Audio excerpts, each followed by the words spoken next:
So it is 1 o'clock. It is June 8th, and we'll call the meeting of the Board of Investments to order. Begin with the roll call. Carl England, Here.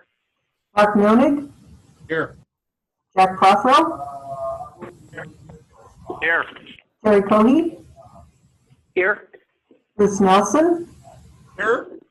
Diane Flathall, Here. Maggie Peterson, Here. Jeff Greenfield, Here. Jim Edwards, Here.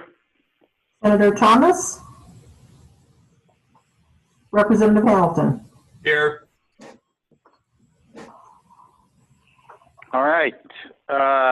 We've already got notice that we're being recorded, but we'll make that again. And then are there any public comments on issues within the board jurisdiction?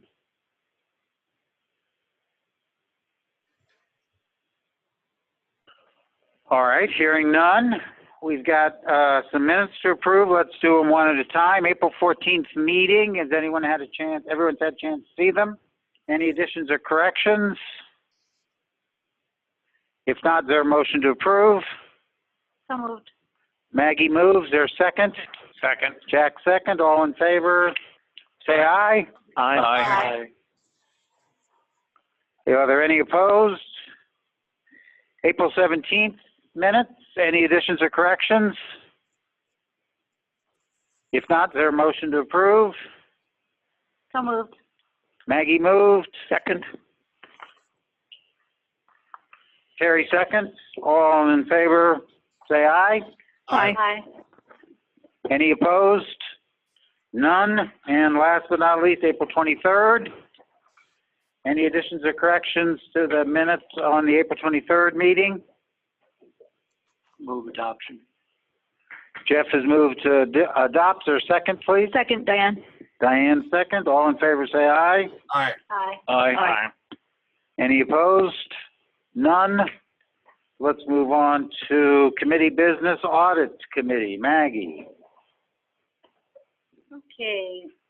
Our committee met this morning and Julie provided us with a lot of information. I have, Maggie, can you move Mike a little bit closer?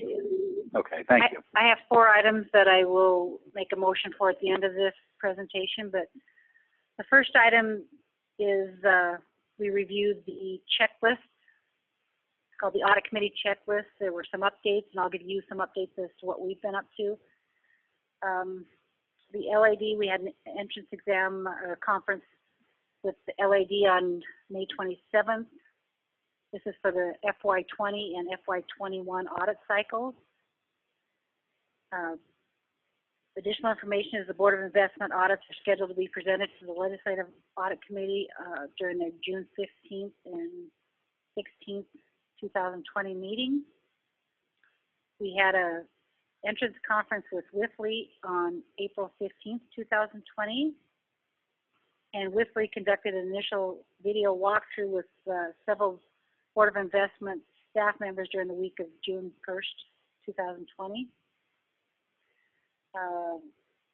Board of Investment, that'd be Dan, I guess, Executive Director, reported to both TRS and Ampera in February 2020 as required by our checklist. We've revised our COOP plan. What does that stand for, Dan, again? Continuity of Operation Plan.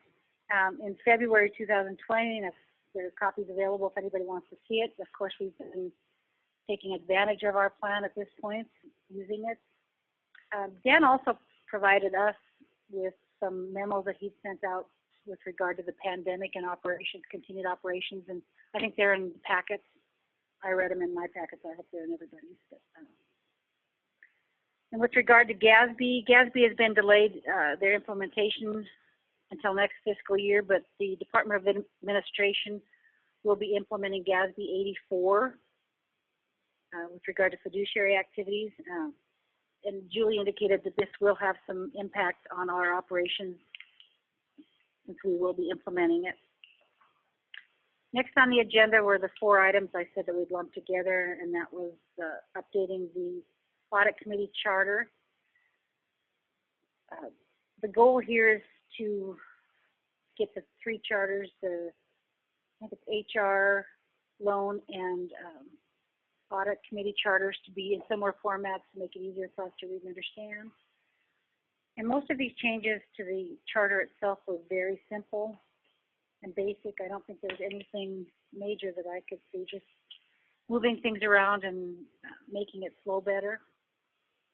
The next item on the agenda was the governance policy was revised. And what we did here is we added the deputy CIO position. The next one was Appendix I, and then that is the continuity of operations, I guess, if the executive director will become incapacitated in any way, shape, or form, that work would be delegated to the deputy director. And finally, the last one was Appendix L, and that again was for continuity of operations. And what we've done there is we've added in the deputy CIO position as the next person after the CIO. And then if those 2 individuals were both incapacitated, then we would always fall back to the executive director. So, and finally, we talked about the 2020 financial statements. And there really wasn't anything to present at this time other than there are no changes to fiscal year-end processing, no changes in any of the financial statements that they could see. That's pretty much basically what I have to offer there. With regard to those 4 items, so I would have the audit committee charter revision, governance policy revision, Appendix I revision, and Appendix L revision. I would move that we approve the changes as submitted. Is there a second? Yeah, I'll second, Carl. Okay, Bruce is second. Is there any, I know the whole board was present during the discussion this morning, so is there any further discussion?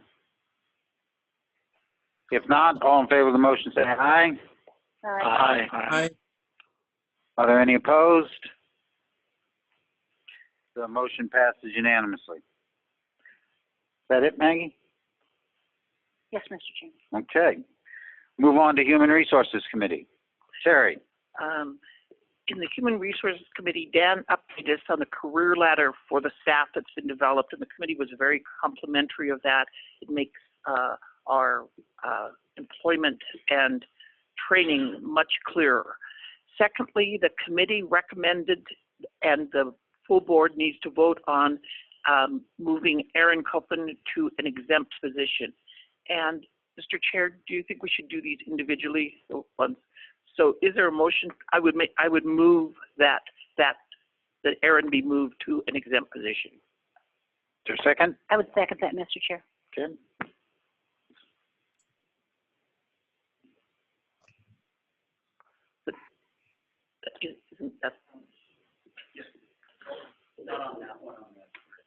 So as the salary as recommended to the, Yes. okay.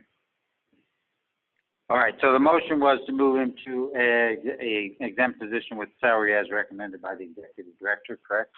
Okay. And it's been seconded? Yes, I seconded it, Mr. Chair. All right. And again, everybody was here for that discussion, but is there any further discussion on that motion? If not, all in favor say aye. Aye. Are there any opposed? That motion passes unanimously. Terry?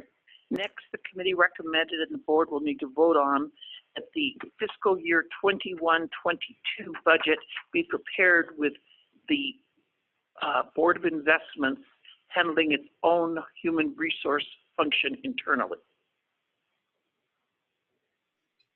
I would second that. Okay, so that's a motion from the committee, second by Maggie. Again, everybody was here for a long discussion on that. Any further discussion, though? Questions from anybody or anything? If not, all in favor say aye. Aye. Aye. Are there any opposed? Hearing none, that motion passes unanimously. Finally, the committee recommends the exempt pay raises as shown on the attached sheet, and I would make that motion to approve. Second, Diane. Okay. Any further discussion on that? Is that the, Mr. Chairman? Yes, Mark. Is that the one, is that with the amendments that were discussed in committee? Is that, Yes. Peggy, could you please email Bruce and Mark that spreadsheet that we just handed out? she may have already done that. Did you do that, Peggy, already? No, I'll do it right now. Okay, thank you.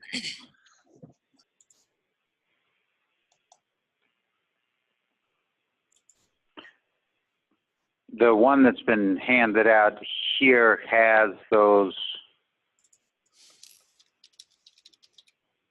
changes from the original one that was passed out. Okay, understood. Do you want to, I Mark, remember. are you ready to vote? I'm ready. I remember them, so you can go ahead. All right, any further discussion? Questions, anything? If not, all in favor say aye. Aye. Aye. Are there any opposed? Hearing none, motion passes unanimously. You done? It was a long HR meeting for a short presentation. You sure you don't want to go on for another 45 minutes or an hour here? All right, loan committee. Jack? Loan committee met today. We had a request from the city of Scobie for a loan for their water distribution center. $2,500,000. That was approved by the committee. And other reports from Louise and Doug will be in their sections with further on in the board meeting. So that's all I have to report. No action needed. That the Scobie loan is not something the board needs to approve, correct? Correct. All right. Any questions for Jack? If not, comments from TRS and PERS members. Jeff? Jeff just told me I could go first because we have not met, and I can honestly say we're not going to meet till Thursday, so I have nothing to report. All right. So that's from PERS. Jeff? TRS? TRS met via Zoom May 8th. Again, interesting through Zoom. Hope we're done with that. I'm sure you can all relate. But we don't meet again until August, so maybe we are done with that. In this particular meeting, we had commissioned and received a report of our actuarial audit done by our actuary, so an audit of the actuary. That was done by Gabriel Roeder and Smith. They looked at the actual actuarial valuation done by Kavanaugh McDonald. In short, they found the valuation to be fair and reasonable assessment of the financial position of Montana Teachers Retirement System. They found no flaws, no recommendations, pointed out a few things that Kavanaugh McDonald could look at moving forward if it chose to. Kavanaugh McDonald also was present during this meeting, and there were a couple of things they said they certainly would like to at least investigate during the next valuation, which is every other year.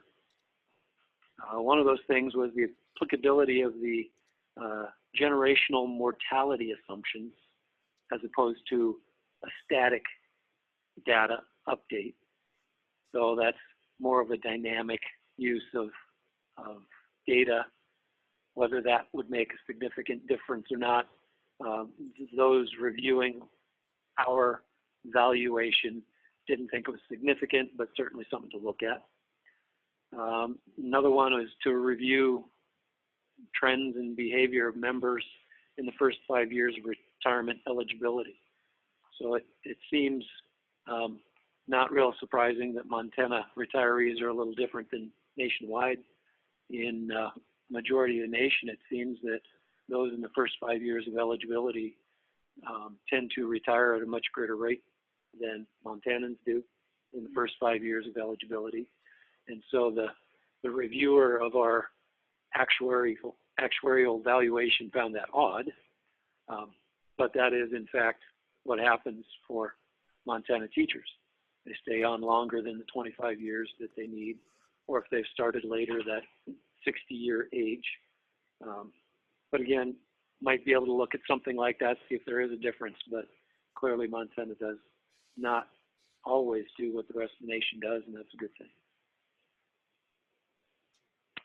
Could also look at an amount-weighted approach to experience study. So again, a different statistical way of looking at these variables that change constantly to do these best guess scenarios.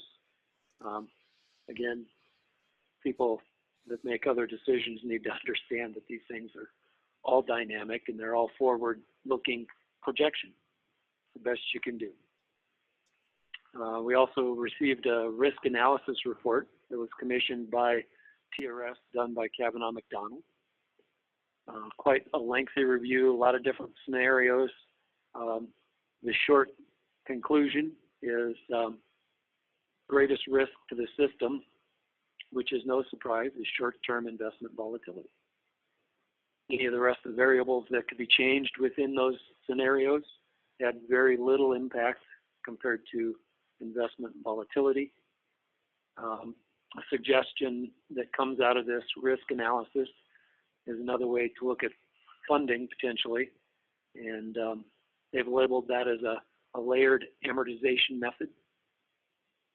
And so basically, this would set on a regular basis the amount of funding required to keep it solvent and actually moving forward, gaining on that unfunded liability, and annually or biannually the rate paid by state entity would be calculated. And then, of course, we know that the legislature has to have this input every other year, but to change the statute to say that this would be calculated and they would just be told how much they were going to be putting in on an annual basis. And so as the investment returns grow, their amount would be reduced, and in bad years that amount would be increased. And we all smiled and nodded and said, yeah, that'd be great. Right. And you know, at this particular point in time, 6.75% maintains the funded ratio on an ongoing basis, assuming nothing changes, which of course we know that does. Again, is a suggestion. We know clearly that would have to go through legislature to make that change. One of the other things TRS does on an annual basis is set the rate of interest that's credited to members' accounts. Quite a bit of discussion because of the short-term rates that are changing so rapidly. We did end up accepting a 0.85% as the rate to be credited to members' accounts for the year going forward. We renewed contracts with consultants, both through tax consultants and Kavanaugh McDonald. We did also decide to continue to add a little bit more functionality to our website and the services that we provide. So we've extended the contracts of our processors that make the code. And so we're going to add some more forms to the website that can be filled out online and make things easier and faster for the members. Yeah. Question, please. So 25 years, you hit your time where you're eligible to retire, and teachers aren't necessarily retiring when they're first eligible. What is the advantage? What's the bump, or is there a bump then in the retirement for each year that you work past? Yeah, there's currently 2 tiers within the TRS system. The more experienced people like myself, it was the 25 years but the divisor, the ratio of your benefit increases with each year of experience. So at 25 years, you'd have 25/60 as a factor as part of the calculation. You go 30 years, that's 30/60 or half, and each of those years subsequent adds to that calculated ratio. Anything else? Seeing none, thank you. Comments from the board legislative liaisons. Representative Hamilton, you want to go first? Yes, thank you, Mr. Chair.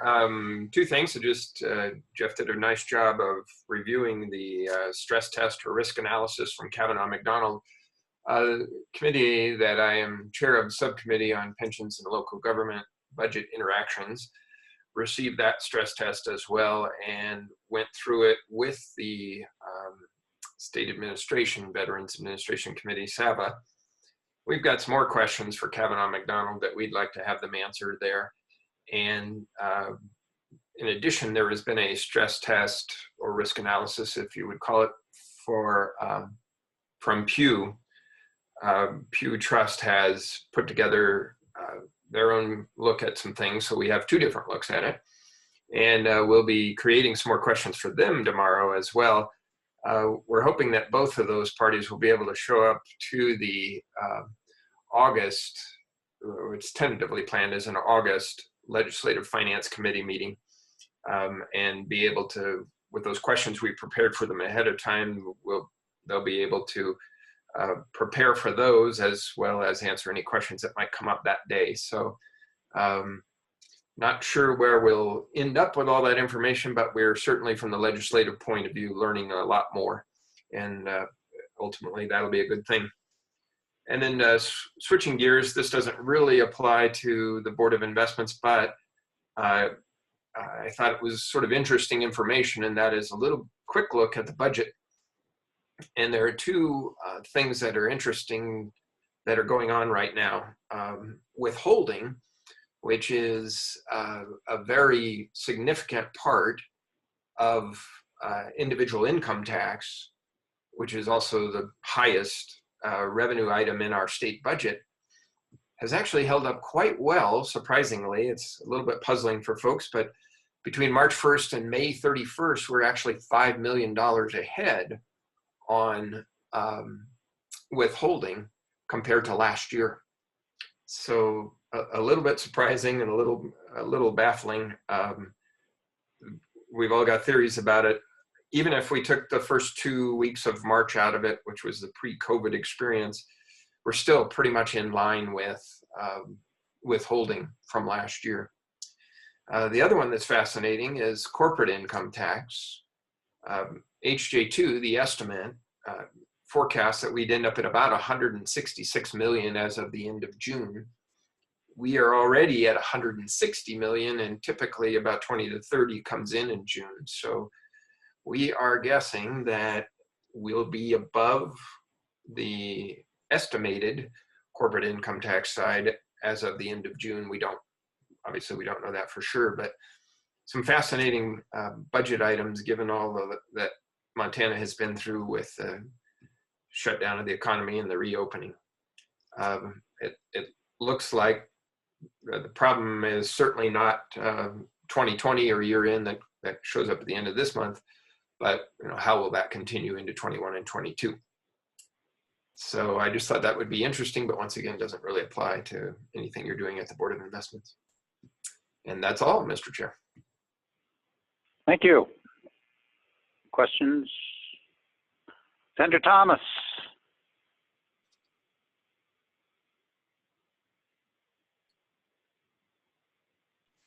Mr. Chairman, hi. Can you hear me? We can. Oh, good. Thank you. Good day to all. And I don't have a lot more to add. I know that your big black screen that says F. Thomas on it. Yes, that's me. I'm behind that big black screen. And I would just tell you that appreciate the numbers that Representative Hamilton has brought forward. And I know that we're going to be looking at revenue very closely here in the next period of time. As you all know, particularly our former budget director that did such a good job for the state, Mr. Villa, you have a situation where if in probably needing to do reductions, it's better to do them over a long time than a short period of time. We've been through this situation in the last few years, and we've learned a lesson probably, and well, the lesson's there. Whether we've learned it or not, I don't know. But we're going to closely look at that and try and make sure that we take care of the state as best we can, knowing that revenue is far likely to be down than anywhere else. So we'll be carefully watching that, and happy that we'll be able to move forward with work of the state, you know, having committee meetings and having session if that be necessary, that sort of thing. So life goes on, and we're glad that's the case. Thank you, Mr. Chairman. Thank you. Anything for Mr. Thomas? Senator Thomas? F. Thomas? If not, let's move to tab 2, Executive Director Report. Thank you, Mr. Chairman. We didn't have any member requests or follow-up from the prior meeting. We did this month include 2 monthly snapshots, sort of as a active demonstration as to why you should not look at one quarter versus the other. For the quarter ending 3/31, assets under management within CAP was at $10.73 billion. 1 month later, it was at $11.3 billion. So we wanted to include this as a real-time marker of how things can change so very, very quickly, and 1 quarter and 1 month's performance is not indicative of the longer-term performance of the portfolio. This is not reflective of the new Chief Investment Officers. We'll talk about that in October. We'll see how the fiscal year ends and round it out there. We're not counting on $1 billion. Well, he wants to count assets under management of the total portfolio, including the $1.25 billion from the feds, and we're debating on what gets counted and what doesn't. We have to manage that too. Next item for fiscal year 20 budget status and expenditure report. That's immediately following the 2 monthly status reports. Fiscal year to date, we, as of 4/30 when we ran this report, 83.3% of the budget expended, percent payroll 78.24. We are well below that in all aspects of the budget. 75% in personal services, about 3% left to go there. Operations significantly down. That's both us catching up with our working capital needs from previous years, but bulk of it is just our lack of travel and our inability to travel. There have been some expenditures on the remodel side to get technology up to where we need it to be in this COVID environment to conduct our work, but for the most part, we are substantially ahead of where we would have otherwise hoped to be on budget management. 2023 biennial budget proposal. The only request I would make are outlined here. One, we do have the financial authority and capacity to make permanent a modified FTE without asking for new dollars. And then in line with the HR committee's vote earlier that we take the HR function in-house for the following biennia, and even this year, it would be some level of adjustment within the indirect rates. So really the only decision I need from the board and direction as we look at developing the EPP with the specifics of the budget to come to you at a later date is that you give me authorization to request 1 administrative assistant FTE with no new dollars attached, and the rest of it has already been covered, and the specifics of it will come to you at a later date. So do you need a motion to that effect? Yes, Mr. Chair. All right. Does somebody want to make it? Mr. Chair, I would make that motion that we provide Executive Director Villa authority to go forward with asking for one administrative position, basically with no dollars attached to it, no dollars, and taking HR functions in-house and hopefully adjusting our indirects as a result of that. Okay, second? Second.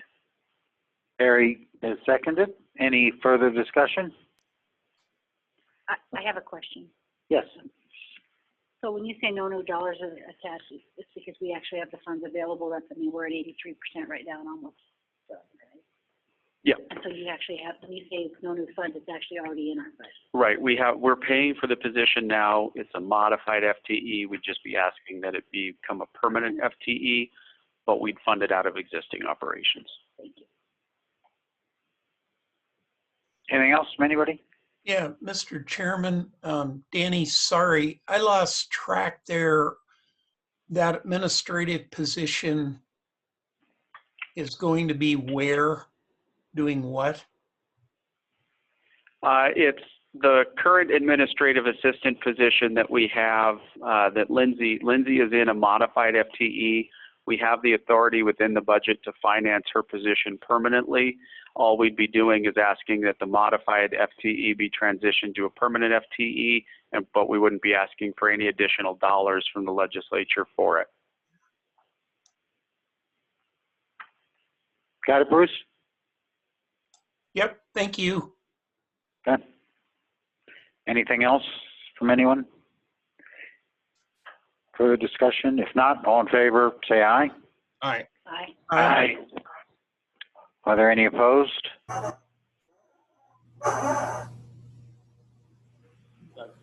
Doug's apparently opposed, but I don't think he gets to vote. You passed unanimously.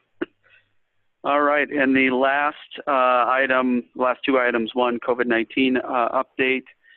We have made some adjustments to our operations to accommodate not only the continuity of operations, but also longer term, trying to stand up our technology capabilities so that should anything happen in the future, we're better prepared. Also, additional screening at the office to make sure that our staff can remain safe while here. And then number 7, under the auspices of headline risk, we did have ourselves pop up in the newspapers since our last get together. The discussion was as to whether or not the rate of return assumption was appropriate. A lot of debate about the investment returns around board at BOI. We're rarely invited to participate, but when we are, we just sort of take it just the facts. So you have two articles in front of you. One is the explanation as to why the board will never achieve the rate of return expectation. The other is a memo from the same person explaining why the board will always meet that rate of return expectation. I just lay those 2 items out for everybody to consider. And that's it from me, Mr. Chairman. Thank you all. Questions for Dan? If not, let's move to tab 3, Montana Loan Program Report. Now Doug gets to.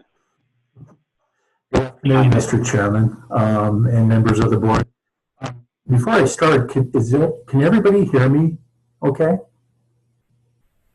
You're kind of choppy, Doug. Now, can Maybe you hear pull me? the mic away a little bit. Choppy and muffled. Can you hear me now? A little better, but not much. Try a little further. Not now.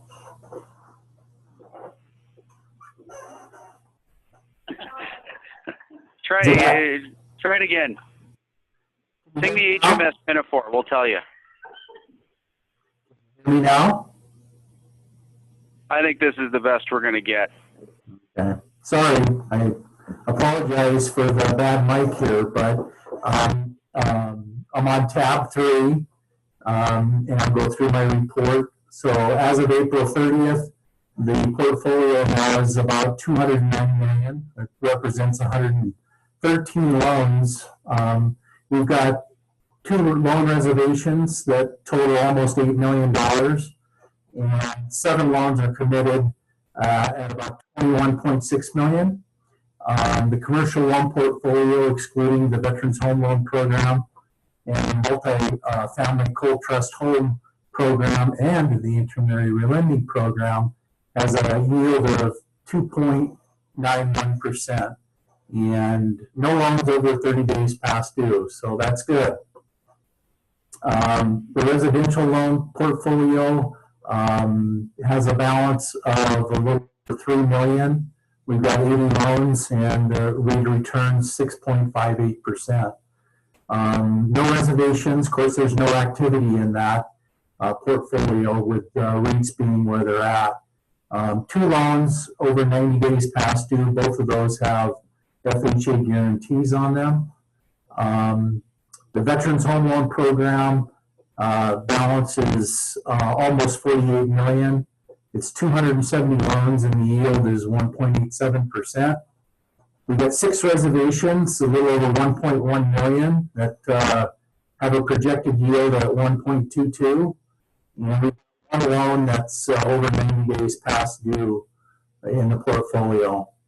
The new program, the Multifamily Cold Trust Home Program, shows a balance as of May 11th. It's 1.675 million. There's 2 loans. The yield of those 2 combined is 2.69. We've got 5 reservations that total a little over 12.8 million. And there's a little under $500,000 available in that program. No loans past due. Of course, they just booked them, so things are looking good so far in that program. And then the last item is the intermediary relending program. As of April 30th, it's got a balance of 4.249 million. That's 32 loans. The yield is 2% on that portfolio. There's 242,000 available to advance on loans, and we've got 3 loans committed at 397,500, and there's no past due loans in that portfolio. So with that being said, if anybody has any questions, I'll be happy to answer them. All right, questions for Doug? Seeing none? Anything else, Doug? No, I don't have anything else. Thank you. Tab 4, Savannah.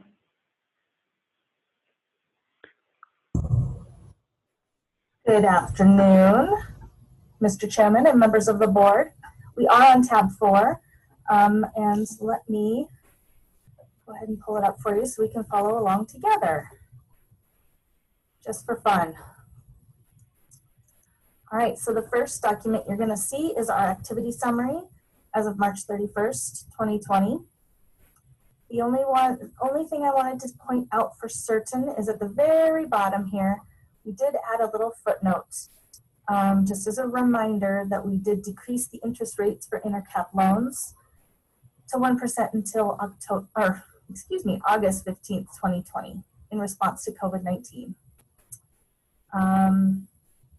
That's the only thing I wanted to make sure you noted. Do you have any questions on the activity Savannah? summary? Yeah, go ahead. What sort of feedback did we get when we announced the You know, increase?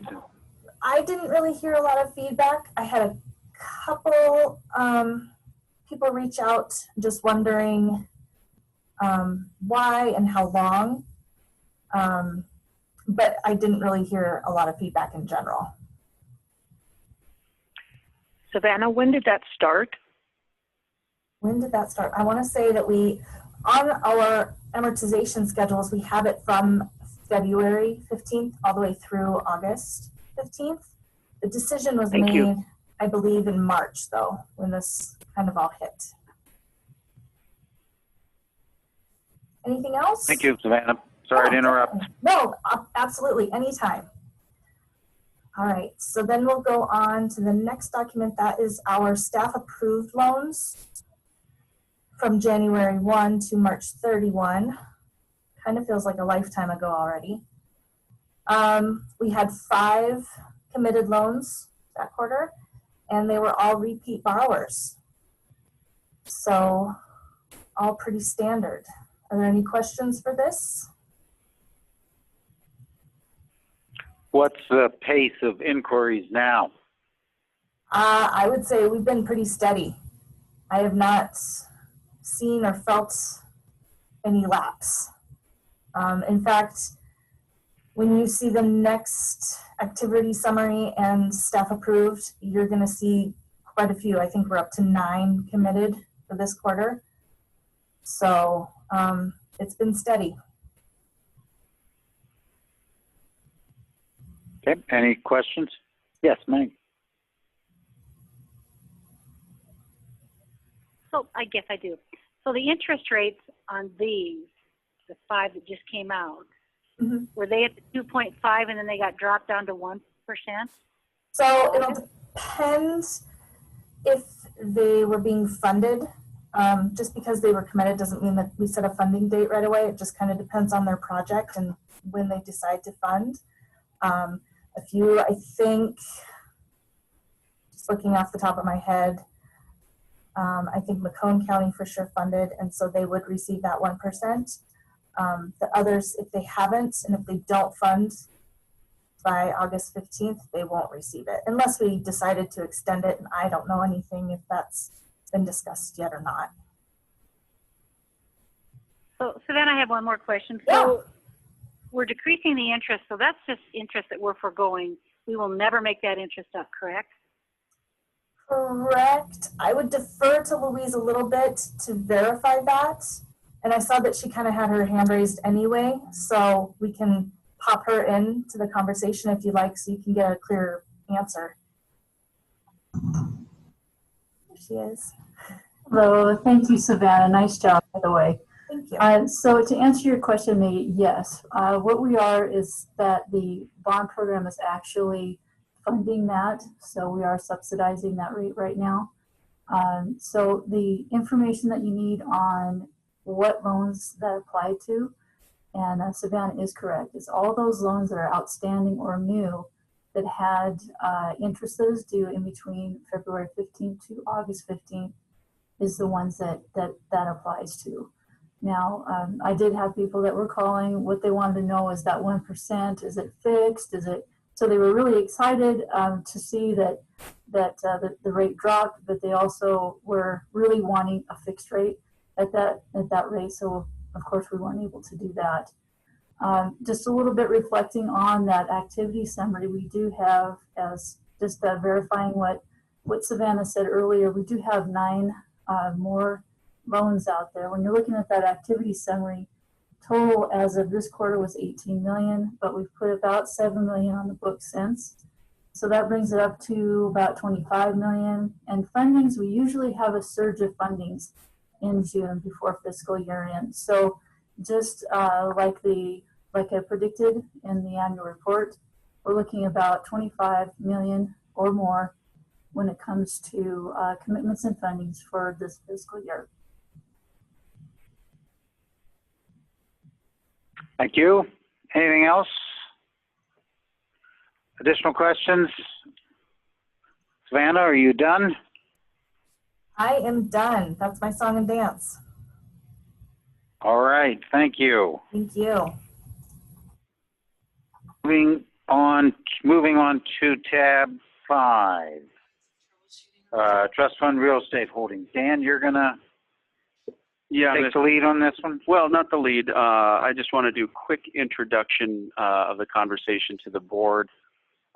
We were lucky enough to be able to work with our real estate team that we're sort of taking a new approach on the buildings, that instead of what I'll say a 1 paragraph, take it or leave it, we're going to start looking at these in a different lens through an investment, in an investment style as we would do with any of the real estate managers we would be working with. So we started, and this will be a multi-year process, but let's just take a gander at what the IRR is.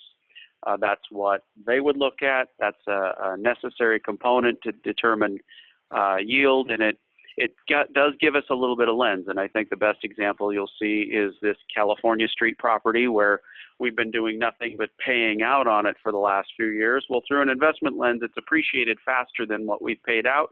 So we're actually making 1% on it. But I just wanted to set that groundwork for you that we've still got a lot of room for improvement here, but we have heard you and we are making progress on that front.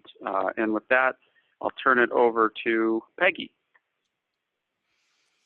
Good afternoon. Deputy Director McEwen. Good afternoon.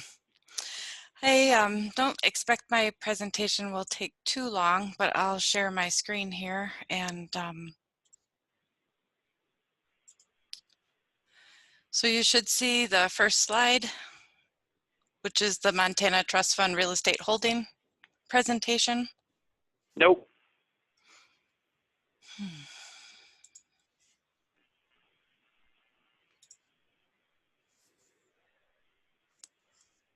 There you go. All right, just a little bit of a delay. So I don't think it'll take very long to go through these first few slides, and that'll leave more time for the two decisions. So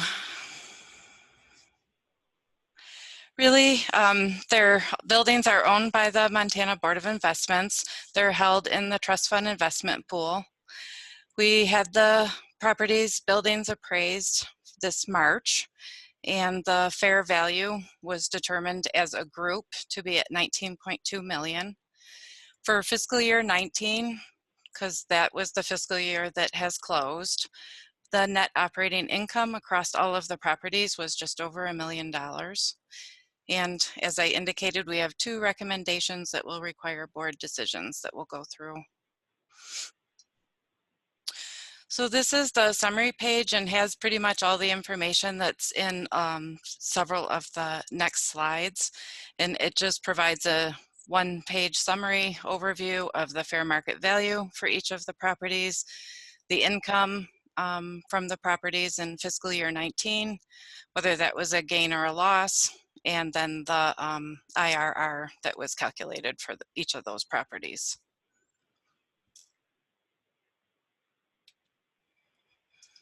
Then each of the next few pages has a little bit more information. So this one is 100 North Park.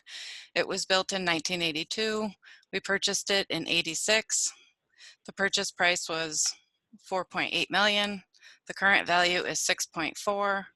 The IRR is almost 9% at 8.93.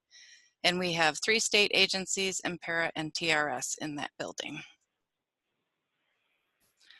This building, the 2401 Colonial Drive, it was built in 99, listed as purchased in August of 97, and that's when it was authorized to purchase the land and construct the office building. The purchase price was 6.4, current value is 9.9, and the IRR is 9.8. 2 state agencies are located in this building. California Street, as Director Villa mentioned, is raw land, and it was purchased in 98 for $204,000, almost 205. Current value is 290. It's almost 2 acres, and the IRR is 1.12%. 9th Avenue here in Helena was built in 1968. It was purchased in November of 2000. There really isn't a purchase price. It was part of the Impera properties investments that came over when the new constitution and so forth was done. Current value is $470,000. The IRR is 29.98%, and there are 2 state agencies that rent space in that building.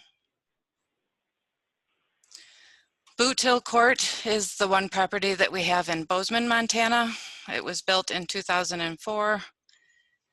Purchase date was August of '99, and again, that's when the board authorized the construction and purchase of the office building. Purchase price was a little over $2 million. Current value is 2.1. The IRR is 6.82, and there are 4 state agencies that rent space in that building. Here's a map of the Helena area that shows where the 3 Helena properties are. And the one that is in Bozeman at Boot Hill. And we're up to our 2 decisions. So decision number 1 is the land swap with the school. So we'd like to enter into an agreement with the district to swap land and terminate all the agreements and easements and right-of-ways that exist. So we have several easements and encroachment permits that would really be negated as part of this property swap. And those are listed there under the history.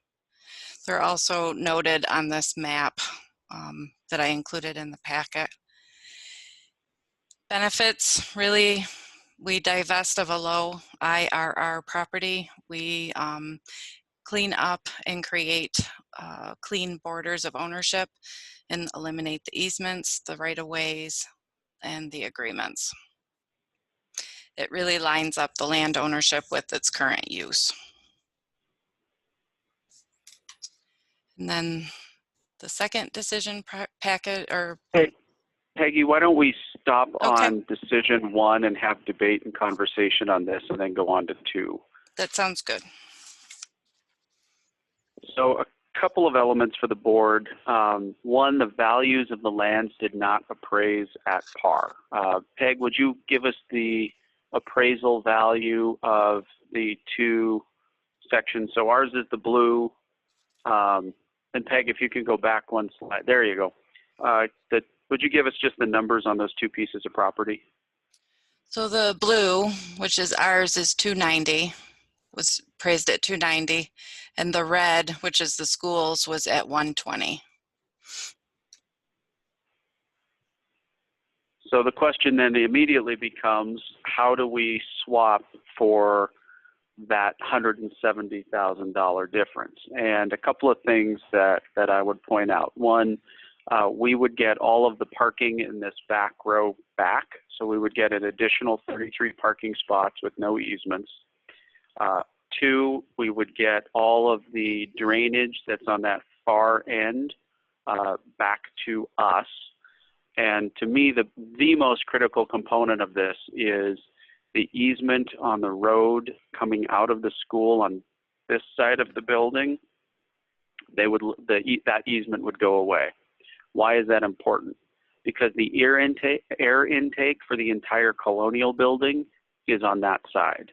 So to the extent the school district were to have diesel fumes pumping through our HVAC system twice a day in mega numbers, we're going to have to do some significant remodeling to this facility in order to make it work. Right now we have a sort of handshake and a nod that they won't use it, but the easement does exist. The abandonment of that easement does have significant value to BOI because we don't have to redo any of our existing HVAC and air controls. So to me, that gets us to a better place.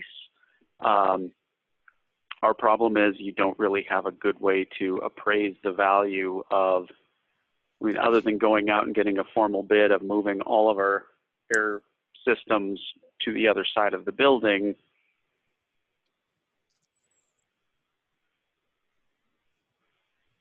So process-wise, if the board were to give us permission, we would go negotiate the full extent of the agreement with the school district and bring it back to you for formal approval at a subsequent board meeting.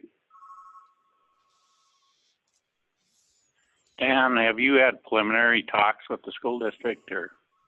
I have. This was actually conceptually their idea of the straight across land for land. We added the easements in as a way to try to bridge that gap and make it work for them and us. It has not gone to their board.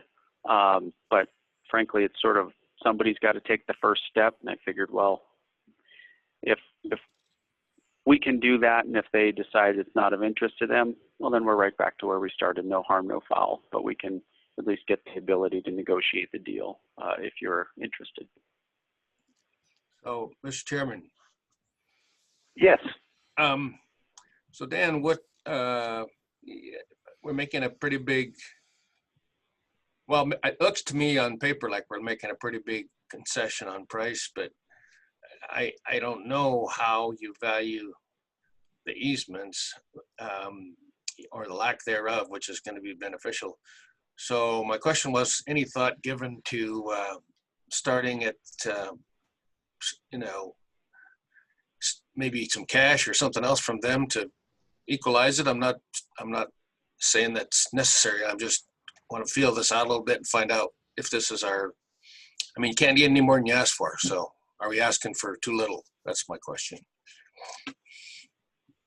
The preliminary response I got from the school district is it'd have to be a no cash deal on their side, which is, I mean, originally the conversation started with, well, let's just swap straight across. Then the appraisals came in and it became abundantly clear that we weren't at a net even. I think what we may be able to do is get an analysis done of what moving our air intake to the other side of the building would cost us. That's an opportunity. That would have been a cost to us in order to avoid, 15 buses twice a day blowing diesel fumes directly in. I mean, it's even on the same side as the exhaust pipes. It's just I don't want to say design flaw, but it's certainly a problem that I don't want our tenants to be dealing with. But to your direct question, from a school district perspective, they laid out very early on it would have to be a no cash deal. Okay, that makes sense. May I follow up? So you're talking about this easement, and they have the right to, what is it? Is it an underground? Is it a pipe easement, or is, what exactly do they have the right to do? And what's there currently? All of our discharge lines are there from the building. Is that what you're saying? I'm just trying to visualize how realistic is it that something else could be in that pipe or whatever the easement is. So Peg, do you want to walk through the easements for us? Sure. So there is the, just kind of access, the encroachment permit. Then there's the drainage, which is this down where the park is and the cupola is. And that's where all of the property kind of drains to. There's a lagoon area there.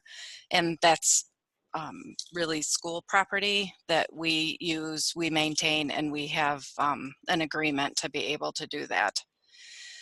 Then along the fence line by their athletic field here, this line of parking is under agreement that is their parking, which also means that there's a fence between our parking lot and the athletic field, and we have people that park in the parking lot to be able to access that field. Then there is another one for the driving, where they would have the ability to drive the school buses and so forth up along the kind of what I call the backside of the building to access the school property. And that's the one that Dan was referring to with the, happens to run along the same side of the building as all of our air intakes and heating system. Does that makes it much clearer. Thank you. Okay, thanks. What we didn't list here is, to the extent we don't have kids in the back lot where the lava rocks are, the windshield repair bills for the office will go substantially down. So I do have a couple of questions. So that easement between the hotel and Board of Investment building, is that currently being used, that area now? That's where we have the handshake with them that they won't drive buses in and out. Purely a handshake. It's okay. purely a handshake. We want to formalize it. They'd be giving up 33 spaces. Do they have someplace else to park? The only purpose for those spaces is for the athletic fields above it. That would be there as they look at what they'd use the property for. Part of what they've discussed is additional parking. It's actually closer to the school over there than it is. In order to park there for access to the school, you'd have to go across the entire field. The preliminary conversations were they like the parking of our property closer to the school. Thank you.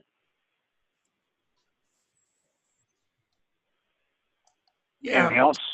Yeah, Mr. Chairman. Bruce? Yeah, Peggy. So if this deal gets done, then how does the result get booked? Because I really appreciate what you've done here, breaking all these properties out with the current values and showing the imputed rate of return. I think that's what IRR stands for. So what happens then? Does whatever value we gain or lose in this get booked into the value of the colonial building? And how could that affect the rate of return and so on? What all happens here on the bookkeeping side if we get through this? Well, Frank can jump in if I get this wrong. My understanding is they're all in a pool in with the trust fund, so including the California, which is treated separately. So the accounting wouldn't be part of the colonial. It would be handled as part of its own piece of that larger pie. So we'd have to take the colonial, or we'd have to take the California property off the books, and Frank, from an accounting standpoint, or Polly would probably be able to answer exactly how that would be done better than I could. So I've got beeline vision to Frank right now. What we do is show the gain on the colonial property or on the California Street property, and then we would, the new land that comes in would be booked toward the colonial property. So California gets cashed out, goes to zero. Colonial gets a value add from the additional land and right down to the easements. But if I, just to follow up, but that's a reason why it's important, I would think, to get some kind of more tangible sense of what these easements and other things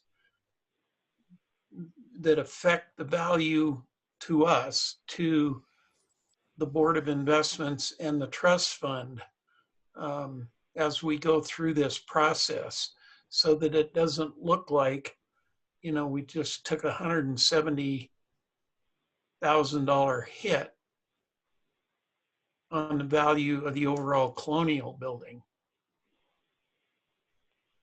Yep, understood. I think part of our problem is we haven't had we haven't booked the, I don't know, and Ethan, jump in here, if there's a good way to book the negative consequences of a decreased value of the colonial property. I mean, John, I don't know that we could account for that in some way, shape, or form, but to the extent that the school district were to utilize that property and diminish the value or cause a cost on the colonial building, that would be a problem for us. I've got a lot of confidence in all of you being able to figure that out. But it does need to be figured out, because, you know, there's going to be some questions asked about what we do here, I'm sure.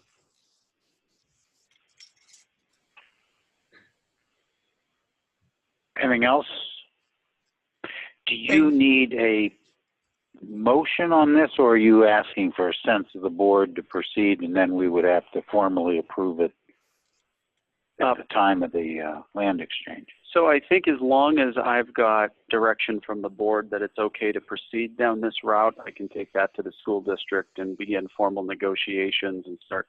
I mean, we're already sort of in the contract negotiation stage of things.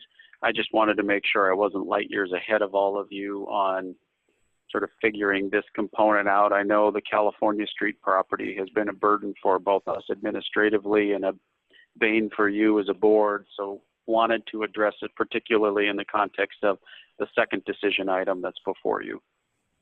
Okay. I feel like you've got that, but does anyone disagree? All right, we'll proceed. Let's go to decision number 2. Peggy or Mr. Dan? Chairman, Mr. Chairman,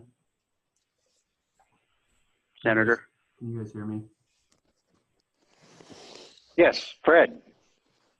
Oh, this is Ethan. I was just going to chime in and say, you know, on a standalone basis, this red outlined property may indeed be valued at $130,000, but when it's combined with the overall colonial building and a new appraisal is run that includes everything as a whole, it may indeed increase the value of that property beyond what it's being valued at on a standalone basis, and the overall value of colonial may indeed get us more in line with that delta between the 2-acre property by the hotel and what we're contemplating here. And so while I know it's an expense, I think at some point it may behoove us to run an overall appraisal to include everything, and that's just food for thought. So I'm chiming in with that. That's all. Thank you. Yeah, and I'd like to follow up on that. I appreciate Ethan talking about that, because even though I didn't say it very well, that's what I was getting at. And it comes from some experience as a farmer, where I know that a piece of property that is adjoining to my farm, even though it may on the surface be less valuable than another piece of property that's not adjoining to the farm, when it's adjoined to the farm, there is an exponential factor there of some type because it's adjoining property. So Ethan, you're getting at what I didn't say very well, but that's what I was getting at. So thank you. My pleasure. All right, so we're going to farm that piece of property. That's what I got out of that discussion. Decision number 2. Decision number 2 is whether or not to purchase the TRS building located on the Capitol Complex on the corner of East 6th and Sanders, or I think it is. So the estimated purchase price would be 1.9. The estimated value in 2040, based on North Park Avenue's appreciation, would be almost 2.5. The IRR projected through 2040 would be 6.11. There is a lease in place with a 3% escalation in rent for the next 10 years with a state agency. The building's been recently renovated and re-roofed. There kind of went through a little bit of what the risks and the benefits would be to the purchase. The risks being that there could be a freeze placed on the rental increases, and there could be unforeseen expenses. The benefits are that there's really no major expense identified for the next several years with all of the renovations and roof replacements. There really just is not anticipated to be any large expenses. There is a lease in place with an escalation for the next 10 years. It's on the Capitol Complex, which is in a high demand area. So it should be fairly stable as far as renters.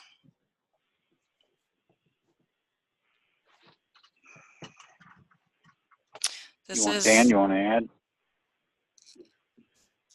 Okay, a couple questions. The 6.11 internal rate of return through 2040 is, I'm kind of thinking maybe that includes a 3% escalation on through 2040. So that includes the now standard 3% rate escalation, as well as the growth factor and appraisal that we experienced at the North North Park property. The 9th Avenue one would probably be a little better, but it just went through the roof. And you saw that in the 29% IRR. So I wanted to use a more conservative number for the board to look at. There is a 10-year lease in place, so fairly confident we'll be okay on that side. And the best part about it is it's clean and brand new and renovated in all aspects. It's ready to go. It would be the most up-to-date facility in our portfolio.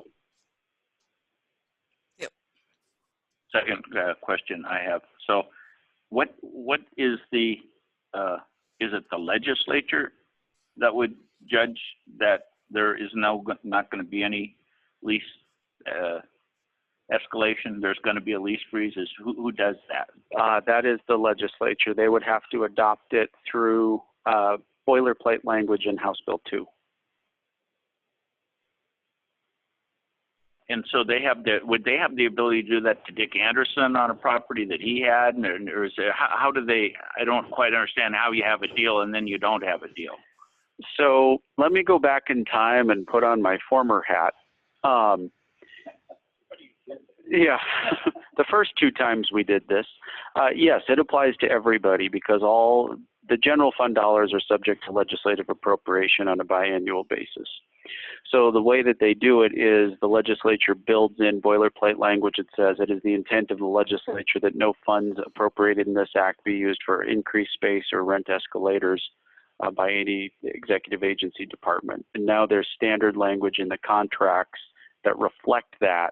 And as the contracts roll over, if you're going to get a contract with the state of Montana, that's boilerplate, non-negotiable. We got through it the first couple of times because it was pretty hard to argue with clear legislative intent. In 2009, when we did it the first time, it was a little touchy. But after that, learned, and now it's boilerplate and requires majority vote of the legislature. Mr. Chair, I have a question of Executive Director Bill.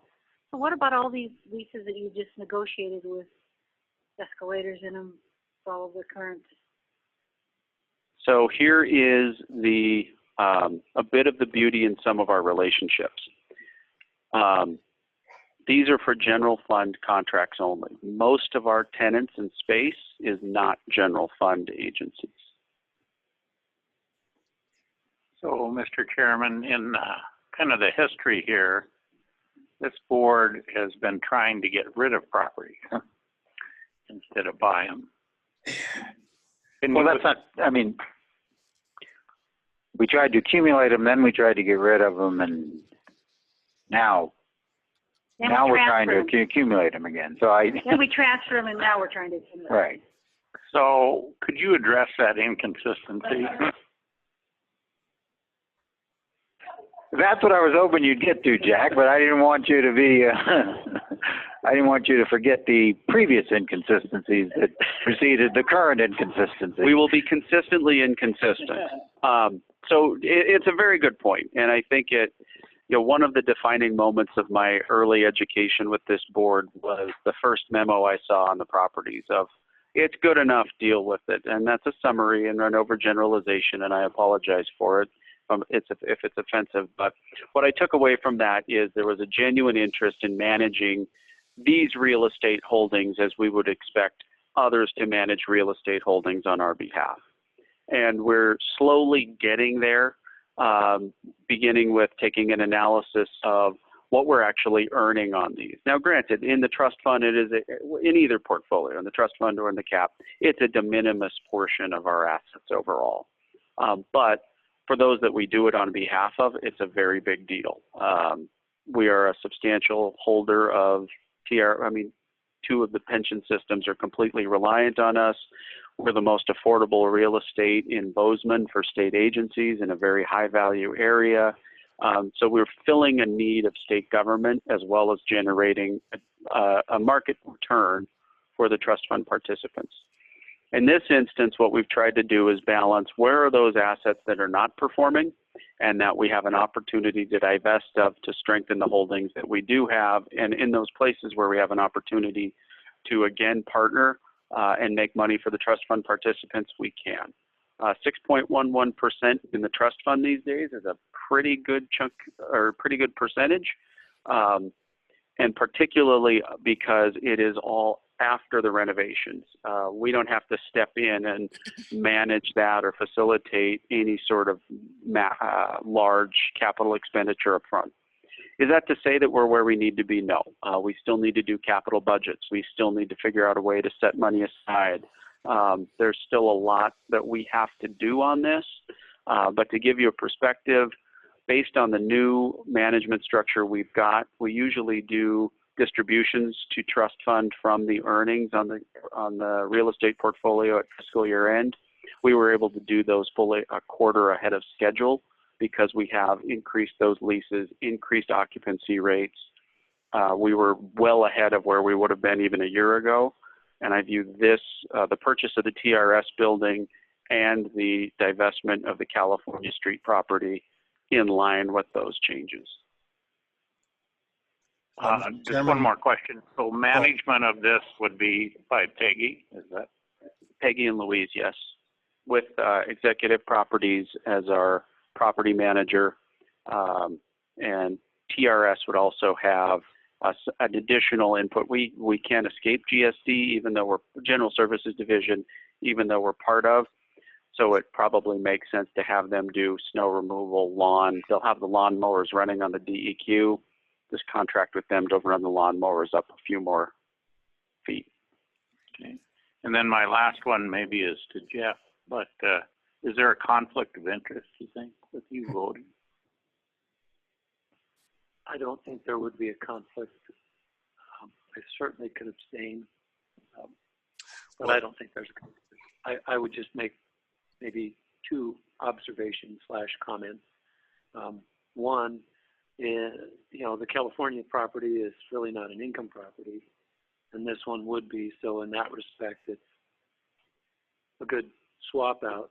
The other thing I'd have to say, though, is TRS being a fiduciary, we would have to make sure that that was at least fair market value in this transaction, or we couldn't support it either way. I think I can address the conflict question because I don't think there is, because Jeff is not personally involved in any of this that I'm aware of, unless you own the property or leasing it to the one board and now trying to sell it to another. That would create some problems. He's the auditor of the actuary doing the appraisal. Right, and auditing the appraisers. Right. So I don't think there's a conflict. In fact, I think that's having TRS here helps us with that decision. And then was Mark, did you have a question? Actually, I have a couple. Typically ignorant, naive ones first. Who owns this building? This is an asset of the teachers' retirement system. And who decided as a potential for us to purchase it, and why would it be at a purchase price which is substantially below the estimated value, particularly in light of what Jeff just said? So I guess I'll start the last one first. The estimated value is based on a 2040 sale, not on a sale today. Jeff's exactly right. Teachers' retirement system could not sell this to us at less than appraised value. And for us, it's a transaction of an asset of TRS becoming an asset of trust funds. So it's just switching where the dollars are allocated. And the question was, where did the idea originate? This was one that Director Graham and I started having when they moved into our property. I can tell you, and I'd let the liaisons discuss, but the synergies between having PERS and TRS in the same building have been pretty tremendous. And now TRS finds themselves in the position of, what do I do with this asset? They're not in the property management business. We are. So that sort of creates a dichotomy for them. Makes it much clearer. Thank you very much. I have a question. Wait a minute, Mark, did you have something else? Nope, that was it. Thanks. Okay, Jim? Who's in this building now? So right now, Department of Public Health and Human Services is in the space.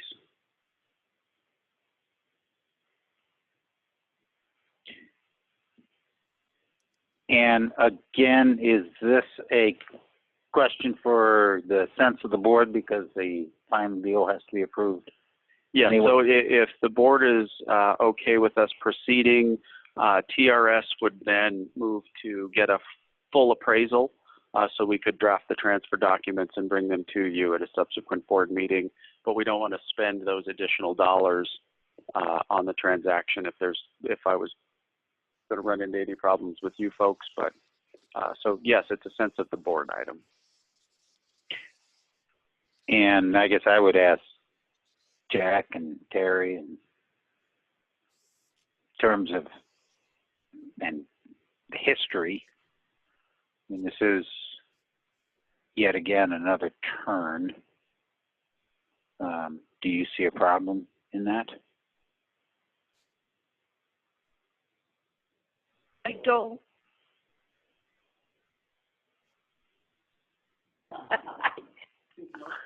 I think the fact that we're treating them as an investment using the same rigor that we're using for other real estate investments makes it appropriate.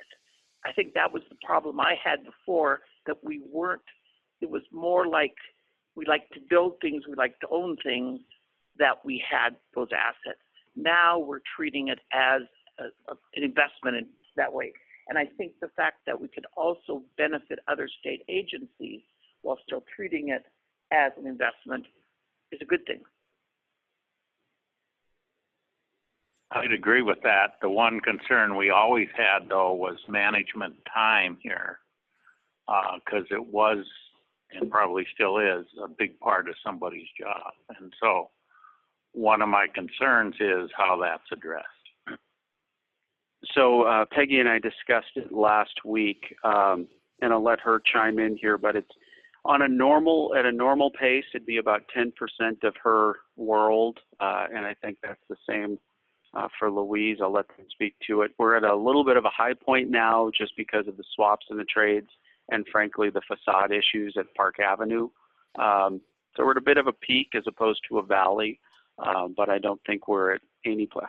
I'm just thankful I got a deputy now. This is great. I mean, I'm only doing one job. It's awesome. So we got, I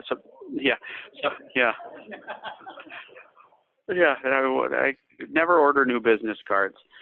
Peggy, Louise, do you guys want to talk about your time commitments on this for the board? I think it's going to average about 10% of my time.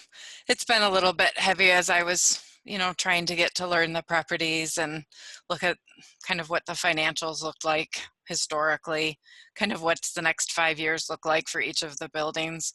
But now that that work is done, I expect it to be running more around 10%. I'm going to have to agree with that too. For my time, 10%.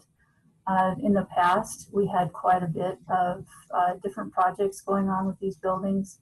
Like Dan had mentioned, we do have the one at 100 North Park that may require a little more time than usual, but we are moving ahead with getting that fixed. But mostly when it comes to these buildings, especially this new one that you're looking at, the TRS building, it is fresh and ready to go. With these other buildings, we have our re-roofs are done, we have carpeting done. A lot of the buildings that you're looking at right now are up and running and doing a great job. So we've upgraded most everything that we have that has met its useful life, like HVAC and that sort of thing. So I think moving ahead, both Peggy and my time is going to be a lot less until, of course, we start getting into those useful life areas again. But for now, I think we're going to be fine. But again, I'm concerned that we treat this like an investment with a real capital budget, and just like we'd expect anybody in any other thing in our real estate portfolio. So as long as we do that, I think it's probably a good move. So that's on Peggy's to-do list. She's asked for that from our property manager.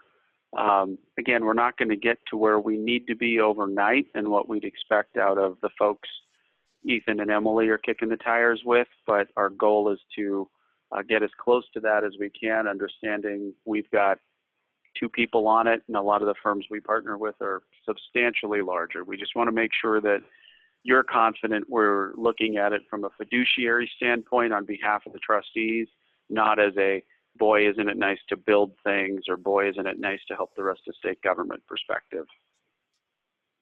I'll just chime in real quick. I wasn't particularly involved in the whole process, but you know, had a few discussions with Dan and Peggy, and appreciative of Ethan and Emily helping out and things. But that is exactly, you know, what Dan says is exactly the direction we're moving. And I think in the case of the TRS building, a 6% IRR is consistent with core real estate and the return that we would want to see within trust fund. And so that, you know, for me, as far as my decision process went, you know, said, okay, yes, that's fine. We're consistent with our other investments, and that works. If it was, you know, really low, then I think we have a problem. So I think definitely, as Terry said, treating it as an investment in Jack, that is the goal, and that's what we will do going forward. So I think you have the sense that you need, correct? Yes, thank you, Mr. Chair. Thank you, board members. So we are a little bit ahead of schedule. We can either go into benchmarks now and take a break in about a half an hour, or we could take a break now. How do you want to do this?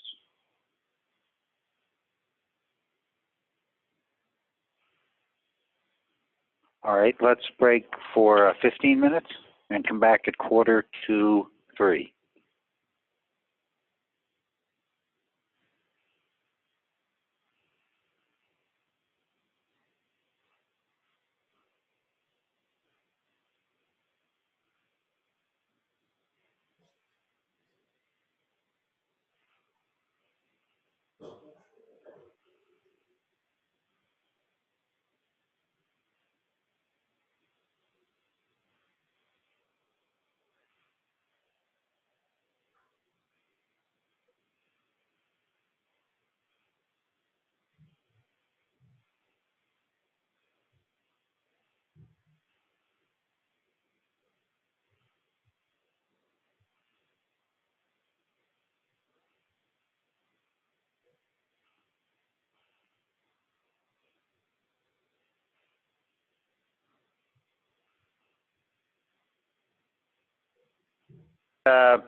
Back to business here. All right. So we have pension asset class benchmark review, tab 6. And John and Dan are going to lead us through this. Dan, are you there?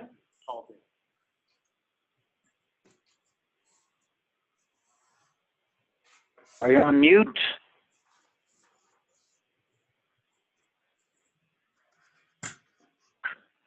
You there, Dan?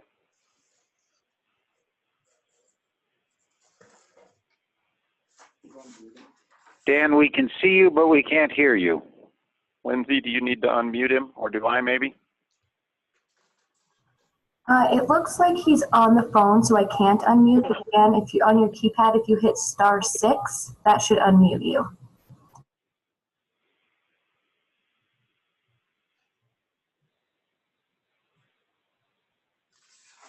Hello, can you hear me?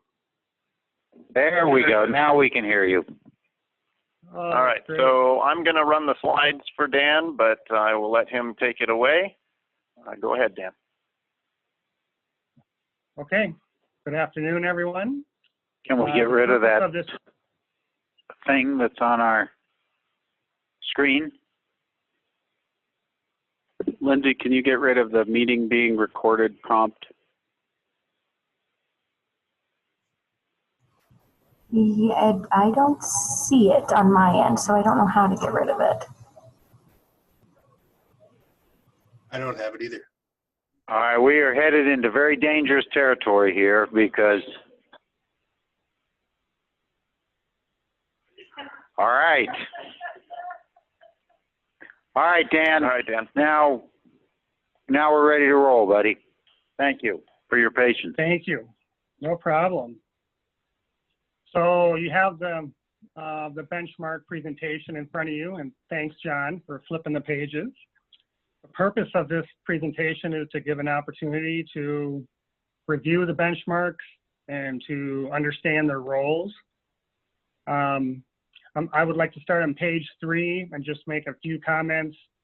You know, page 3 is giving you some definitionals. It's giving you some examples of different types of benchmarks. And then the real takeaway is that there's no ideal benchmark. You're always weighing off some trade-offs, essentially. On page 4, dives into the academic criteria of deciding what makes a good benchmark. And again, it's that reminder that these are the different types of trade-offs and what you want to emphasize in terms of what's the most important criteria to your organization or things like that. And so before I go into kind of the real estate benchmark, which was changed recently, are there any questions on the criteria or the first page giving definitions? Dan, I gotta jump in and give it to the board here. So the criteria, and this is what every CFA learns when we're looking at this, these are the criteria you would learn for the benchmarks. And if you look at the first letter of each one, it spells out samurai. So it's the samurai criteria. Yeah, thanks, John. That should make it perfectly memorable to them. They'll never forget this. Let's jump to page 10 and address the new benchmark for private real estate.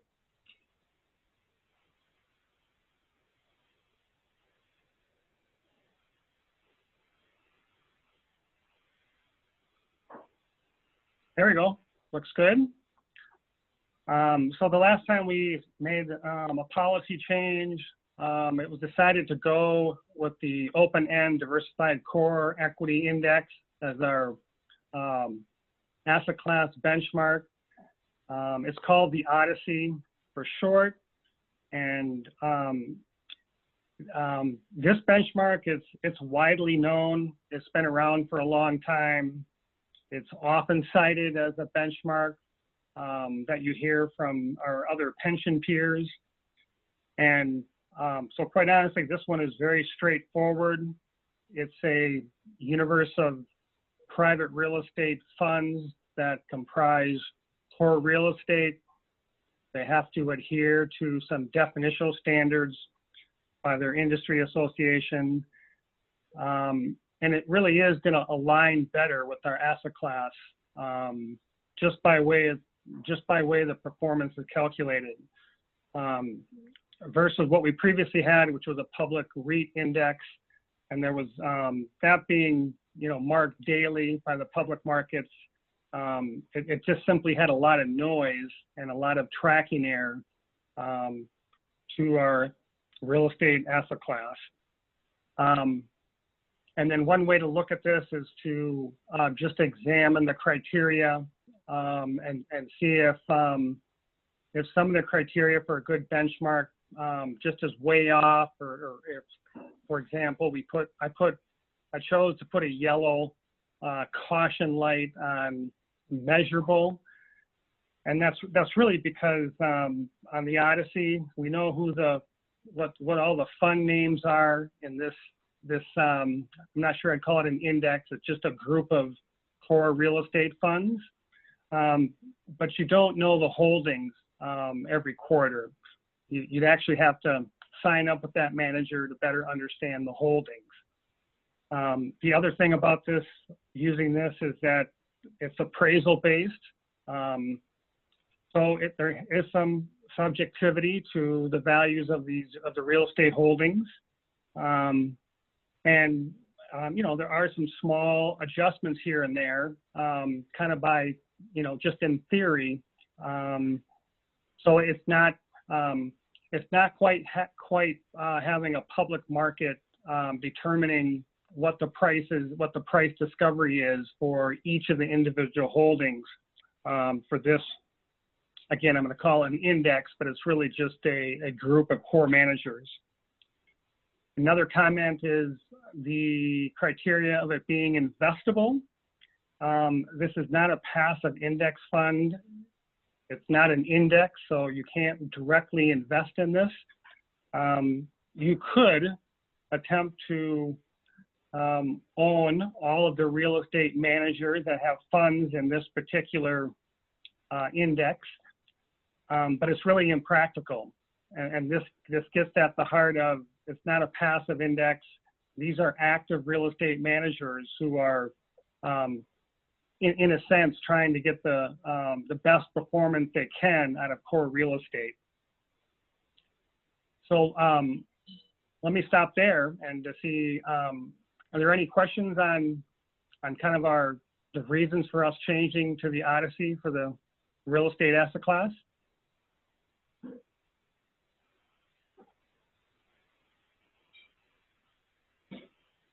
Okay. Then, here.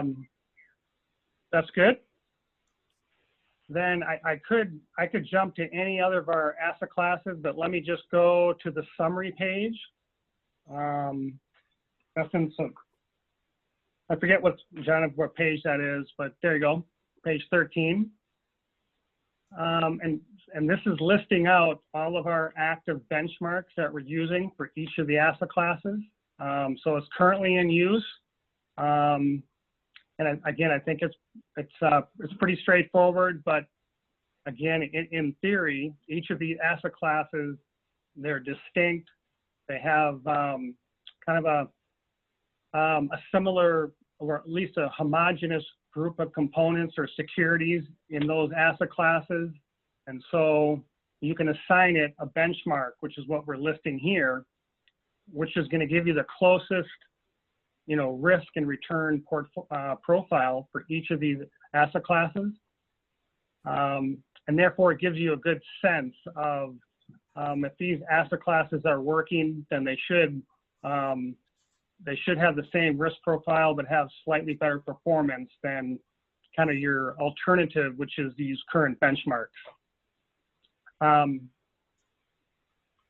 So that's really my, those are my summary comments. And again, I think on this page, it's worthwhile to just give a pause and see if anyone wants to discuss any of these individual benchmarks for each of the asset classes. Mr. Chairman, I have a question for Jim. Could we talk about how it doesn't work with private investments for an hour? But my real question is, do you have a problem with any of these, or is there some concern that we're missing the boat on any of these benchmarks?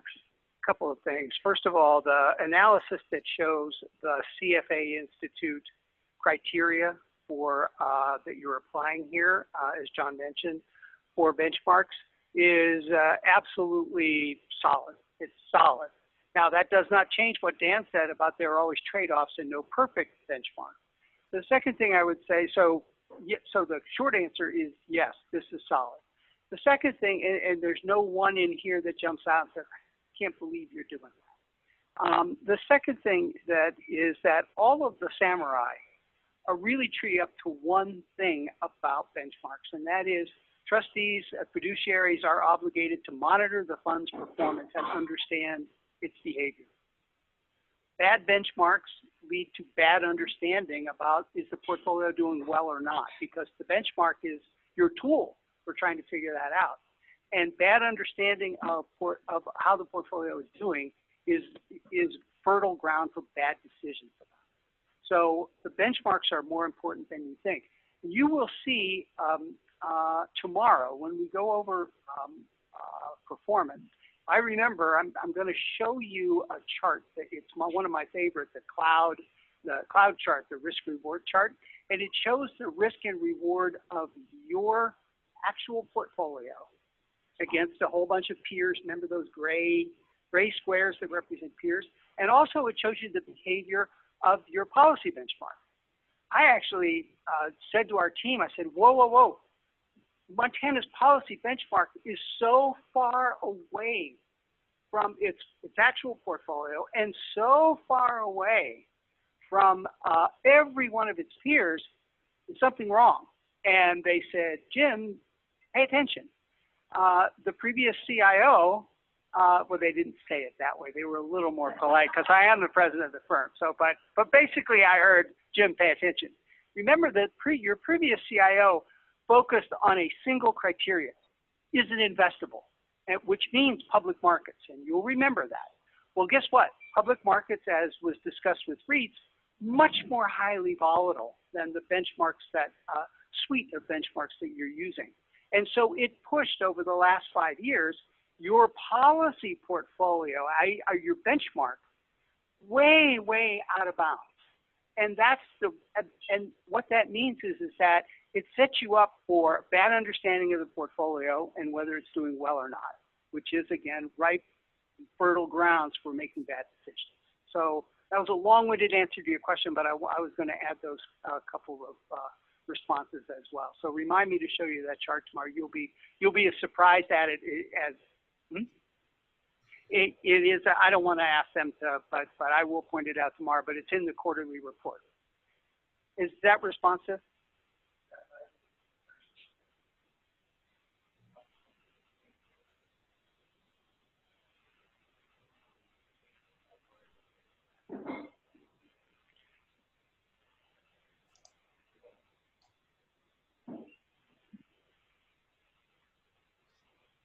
Yeah, and by the way, we will beat a dead horse when we go over performance. You've mentioned private investments. The long-awaited flip in private investments because of the lag that we predicted would happen when the equity markets, when the public markets declined, occurred in spades in the first quarter. I mean, it couldn't have been more stark. And it is no more reflective of some super performance of your private investments than your private investments lagging before was an indicator that your benchmark, that your private portfolio was doing poorly. And that means that goes to the point that, as Dan said, no perfect benchmarks, but a real understanding of where what their imperfections are when they show up is part and parcel of a fiduciary having a better grip of the benchmark and what it informs you about. So that's my question. Are we using them right? I think the answer is you're on a much better track now. And I think the answer is yes, because while you've asked a lot of questions, for example, just to use the example about the private equity performance versus benchmark, it has not led, in my opinion, and in our firm's and our team's opinion, to you making bad decisions about it. But it obviously has troubled you. Don't think it should trouble you as much after you see tomorrow's flip side of that situation. So And Mr. just Chairman, chime in Jim, I would just recognize Jim, so let's go there first. How many of these, maybe I should know this, how many of these have changed our benchmarks? So the only one really that we've changed recently would be the real estate benchmark from the REIT benchmark, and we changed that in April. So as Jim noted, the information that's in the book for first quarter reflects the MSCI REIT benchmark, and we changed it to the ODCE in April. And because, and we were doing this anyways, but didn't feel that it was reflective of the type of investments that we had, and the REIT index really shows that this in the first quarter here. I do think you're going to have a decision to make on your private investments, which are still marked to the public markets. And so, back to your question, is there still work to be done to align it with what peers do, which allows you to make more comparable judgments about the portfolio, and also align it with the CFA Institute to the extent that you believe that they're a good arbiter of best practice, which we generally believe that that's true. There's probably some more work to be done. I don't know if John agrees with that. I would agree. It's certainly something that we're looking at. We talked to RVK during our meeting, which we'll talk about a little bit more, which is mostly focused on domestic equities. But the issue in private investments is, what's the better alternative? There's not a lot of great alternatives there, and so I think small cap public is okay, but certainly you'll see the differential not only in Jim's report tomorrow where it shows up, but in the macro attribution that I talk about that Aaron does for us, that we kind of added into our reporting here. And as Jim noted, the differentials in some of the asset classes are pretty shocking, I guess, or at least they stand out considerably this quarter in particular. I'm going to ask a follow-up there. So this can be Dan or whoever, but so our previous CIO put heavy weight on investable, and when I look and we've only changed this one on the real estate that's different, but when I look at these other ones and I look at the yellow in the investable, red, green, yellow stoplight, were they not investable like our non-core fixed income?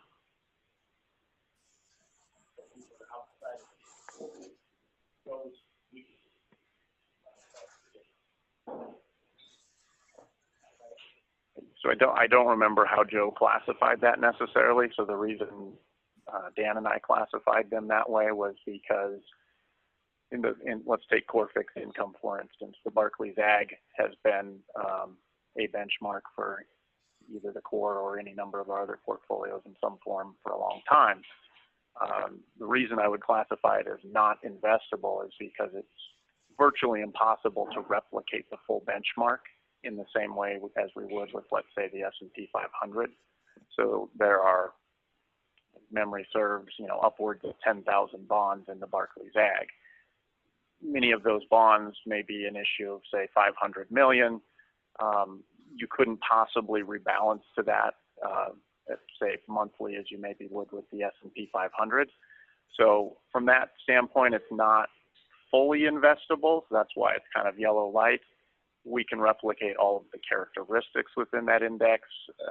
So we can get fairly close. The only other thing I would say is that many other pension plans and other institutional investors, when faced with a benchmark that is imperfect, that in some respects carries some good information, but in others is blind or could be misleading, is they use primary and secondary benchmarks so that they can, because the secondary benchmark often captures something that's different than your primary benchmark does. It makes your reporting a little more complicated, puts a little more work on the fiduciaries to understand the different messages that the two benchmarks send, but it is a very common practice.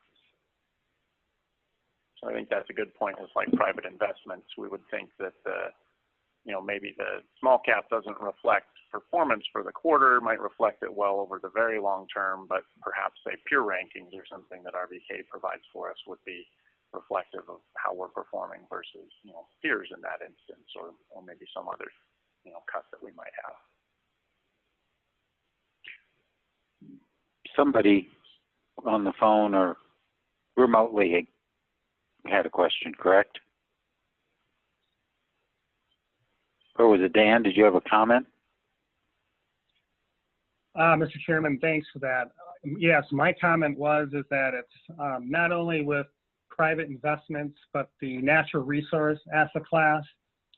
Both of those are problematic because we don't have a straightforward private index that we can use, much like the Odyssey, if I'm going to use that analogy.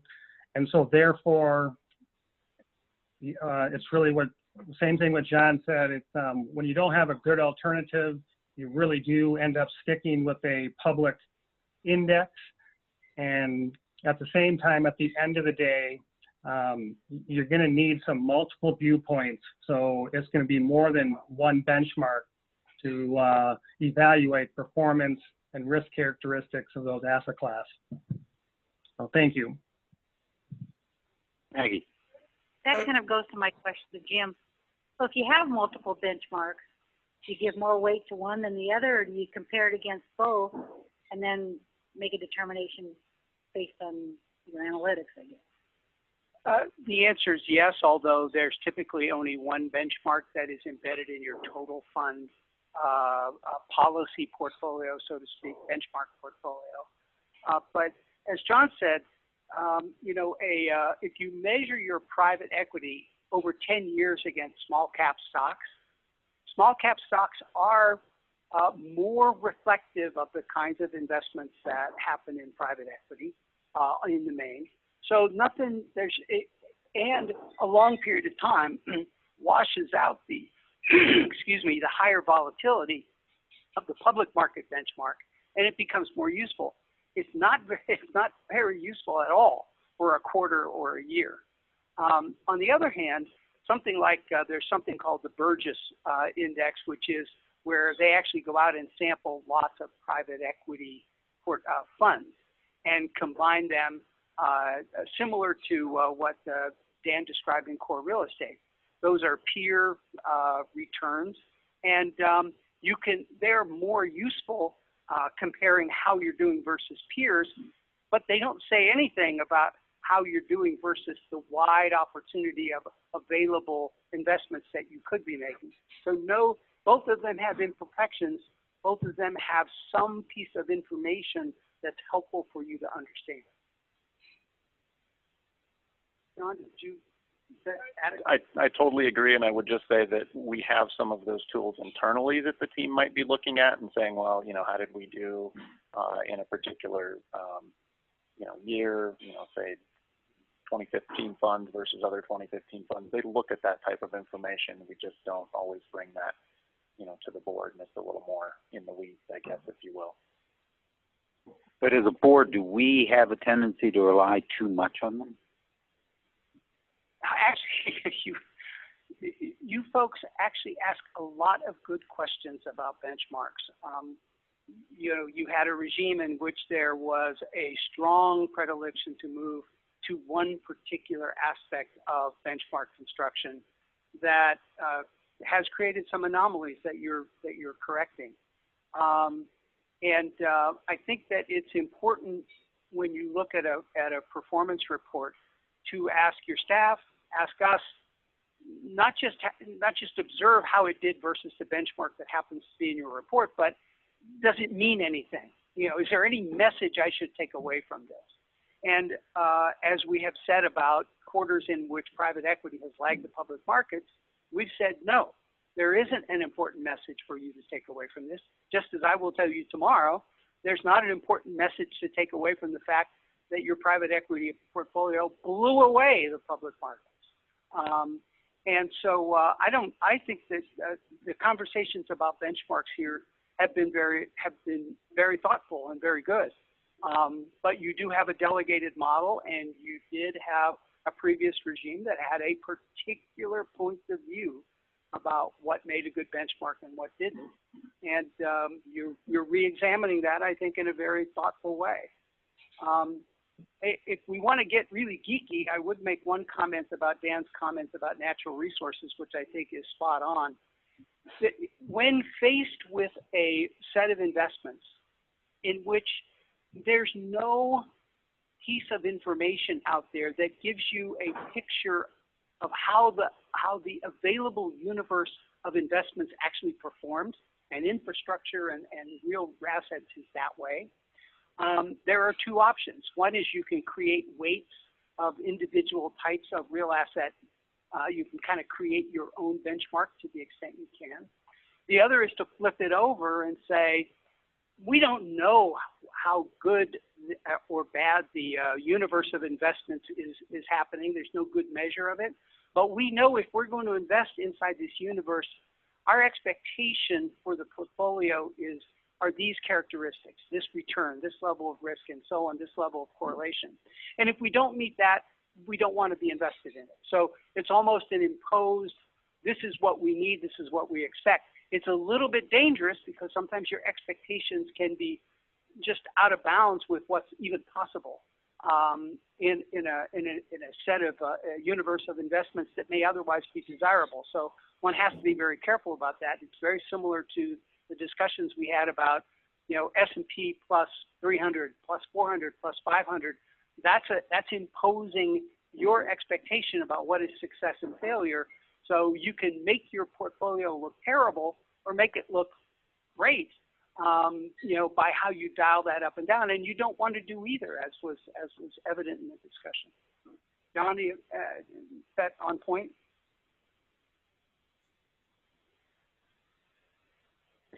So we know from way too much experience that if we look at the performance book and see that we're not beating the benchmark, that somebody says, why aren't we beating the benchmark? And then we have that discussion.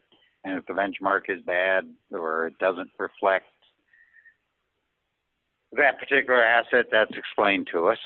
And I presume that we would know the same thing if we're just crushing the benchmark. So my question is, do boards in general, and do we specifically rely too much on the benchmark when we're sort of right there in the middle?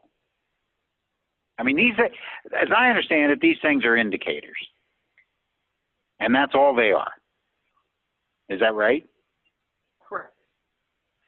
And do we rely too much on the indicator? And if so, should we be asking, okay, we're meeting the benchmark, why are we doing that? Should we be asking that question more than we are? I don't know about more than you are, but when you get into the equity discussion that is scheduled for this meeting, you'll have an excellent opportunity to delve into a particular asset class, and I think your staff will show you the sort of contribution, diminution, areas within the composite that have caused you, in some cases, to best the benchmark, and some cases to fall behind it, and as an aggregate, how it measured up to performance. So, I find this board very curious because you're always looking, well, what are we not doing right? What are we not doing right? And Becky and I, and Mark as well, keep telling you, you're in the top decile in terms of the tenure of your discussion and your thoughtfulness. I would tell you, I'm too old to blow smoke at people. I would tell you if you weren't. Okay. Can we call it quits for the day and end on that high mark? Or I'm sorry, Mr. Chairman. I'm going to disappoint you because I've got a little question for Dan. You're not disappointing. Okay. Back to that Odyssey. I guess a question I've got on that I don't know if it means anything or not, but seems to me that it might. How long has that index been around, and have the 24 funds always been the same 24 for the duration of the index? Yes, Board Member Bruce. It's been around for a long time. I can't remember the inception date on this one, but it's, I want to say it's at least 15 years, but that number of 24 funds has moved around. So I can remember when it was 32 different funds, and I want to say that was back in, 2009. So for one reason or another, through, funds either get acquired by someone, or they don't meet the criteria, or they just simply fade away. They, over the years, you get a different mix of funds that define what is Odyssey. So there's To kind of wrap that up, that just means that there's a survivorship bias to this universe of funds, and that typically what you're left with, and these are active managers, they're trying to make a positive return.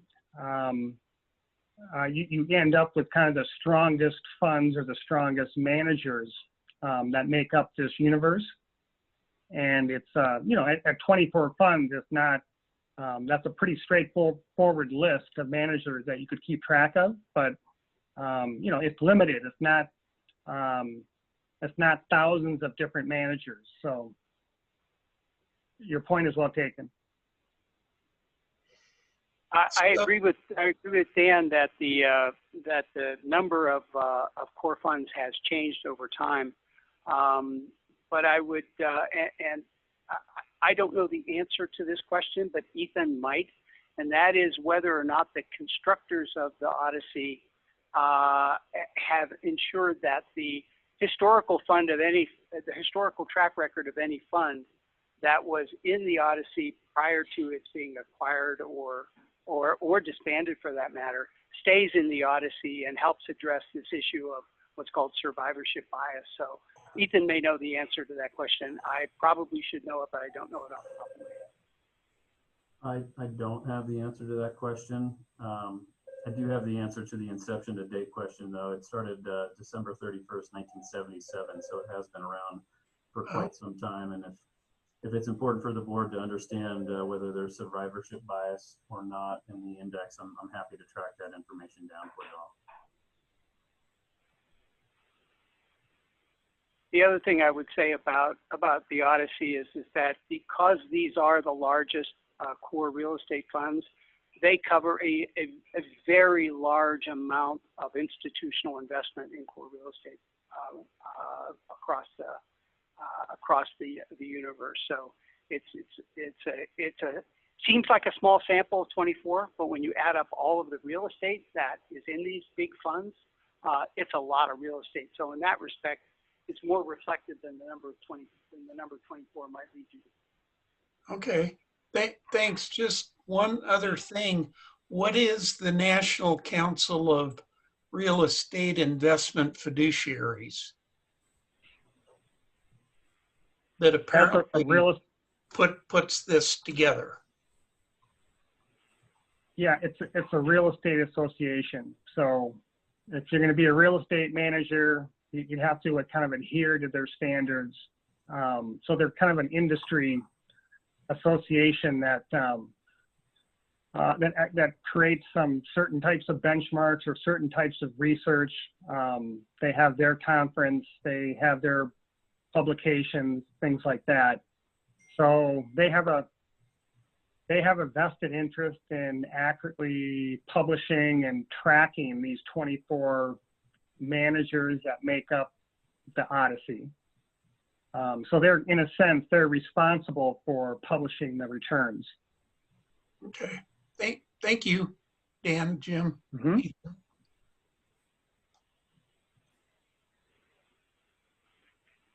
Any additional questions, comments? Okay, thank you all. Dan, nice job. Thank you. Tab 7. Jim, are you up? Ken, do you want to, we're talking about the capital markets presentation? We are. Okay. Are you ready to go, or? I am. I thought that we, in our pre-meeting call, we talked about doing this at the front end of the quarterly performance, but if we're running early today, I'm more than happy to do it today. So this will lay the table for that. We've got sort of a weird break today given the agenda. So yeah, let's just run with it. Okay, fine. A couple of things about the capital markets, which have been unusual. We were talking a little bit before the meeting started about every crisis, every big market decline has a different set of characteristics. And and this one more closely reflected the black swan as it's defined than anything that has happened since the crash of '87. And in response to that, it was the fastest crash since the crash of '87. But each crisis has a different sort of set of context and a different set of characteristics of its own. Many of the characteristics of this don't have a whole lot to do necessarily with the equity market per se, the virus, for example, but also the fact that it happened to occur at a time when an oil price war broke out that was not reflective of either the virus nor of the global economy. It was an intra-industry fight, but it had monumental changes. I mean, for a very brief period of time, the price of oil on the spot market actually went negative because nobody wanted to buy it. They only wanted to sell it because they had no place to put it. The storage was filled up. So one of the things I would say about this quarter is that there are lessons to learn, and I talked a little bit about seeing the flip side of what happens to private equity when in a market decline.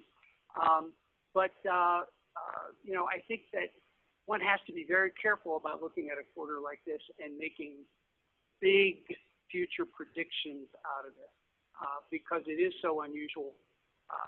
Already, the predictions have been confounded, both by the sudden upshoot in the equity market and the fact that oil prices have actually rebounded pretty significantly. So I don't want to say that the first quarter and its events are obsolete. They're not. There are always great lessons to be learned, but they're not part of a continuum that stretches from last year through this period and into next year.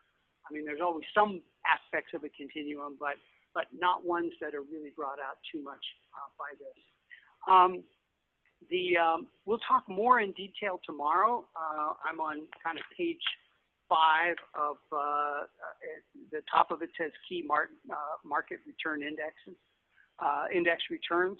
You can see that in the quarter to date to the end of March being the horrendous month in particular, the equity markets were down a lot, but not down as much as they ended up in the great financial crisis, nor as much as they ended up in the tech telecom bust in 2000, 2002. As I said in the casual conversation that we were having, it felt bigger than it was in terms of magnitude because it happened so fast, and it happened so fast at the same time that we saw damage being done in a more longer term sense to the real economy and to our own lives. So, but when you look at this decline in the context of other equity declines, it's bad, but it doesn't really stand out. Only the speed stands out and the context that it occurred in. If I would continue down a little bit further, you can see that bonds did better. No surprise, that typically is true, although we had a slight hint, and John's really the expert in this, but we had a hint for about 2 or 3 weeks in March where the bond market wasn't working very well. And by not working very well, I mean that if you went in to buy or sell one of those 10,000 bonds in the ag, the bid-ask spread was bigger than it normally would be, or you couldn't find the other side of the trade. You couldn't find it certainly very fast.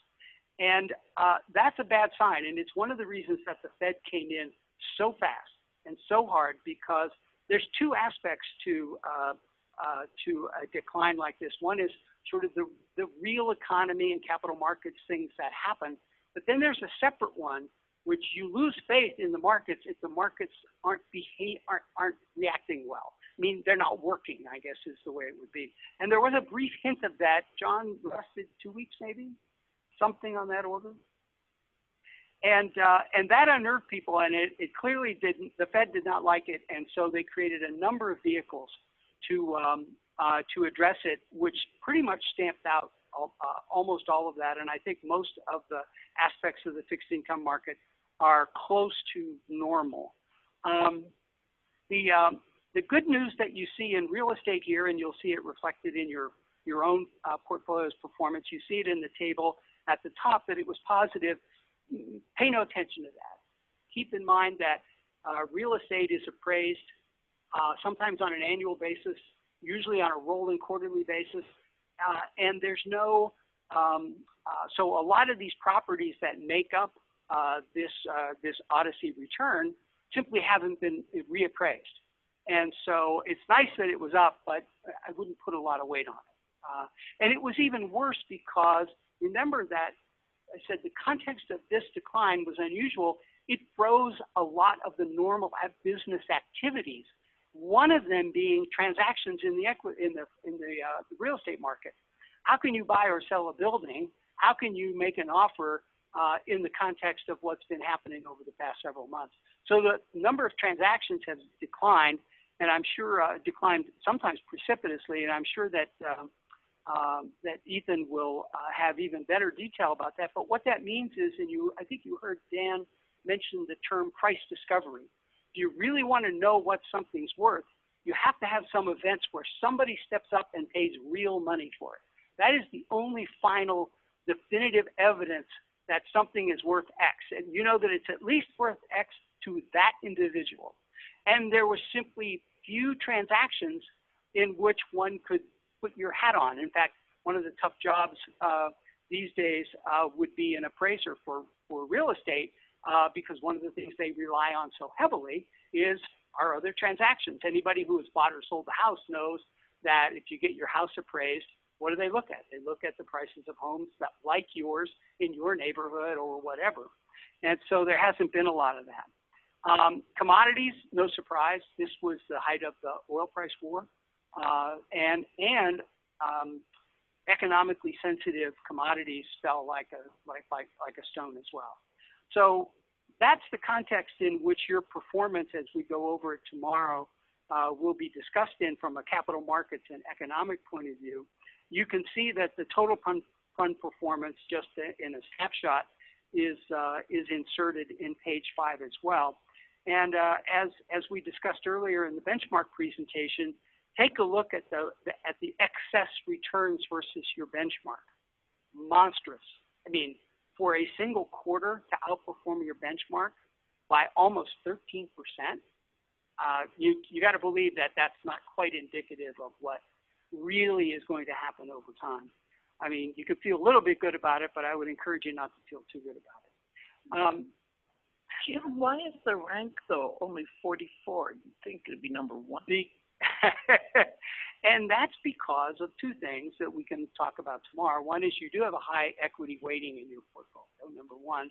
And number two is you're not the only folks that invest in real estate and private equity.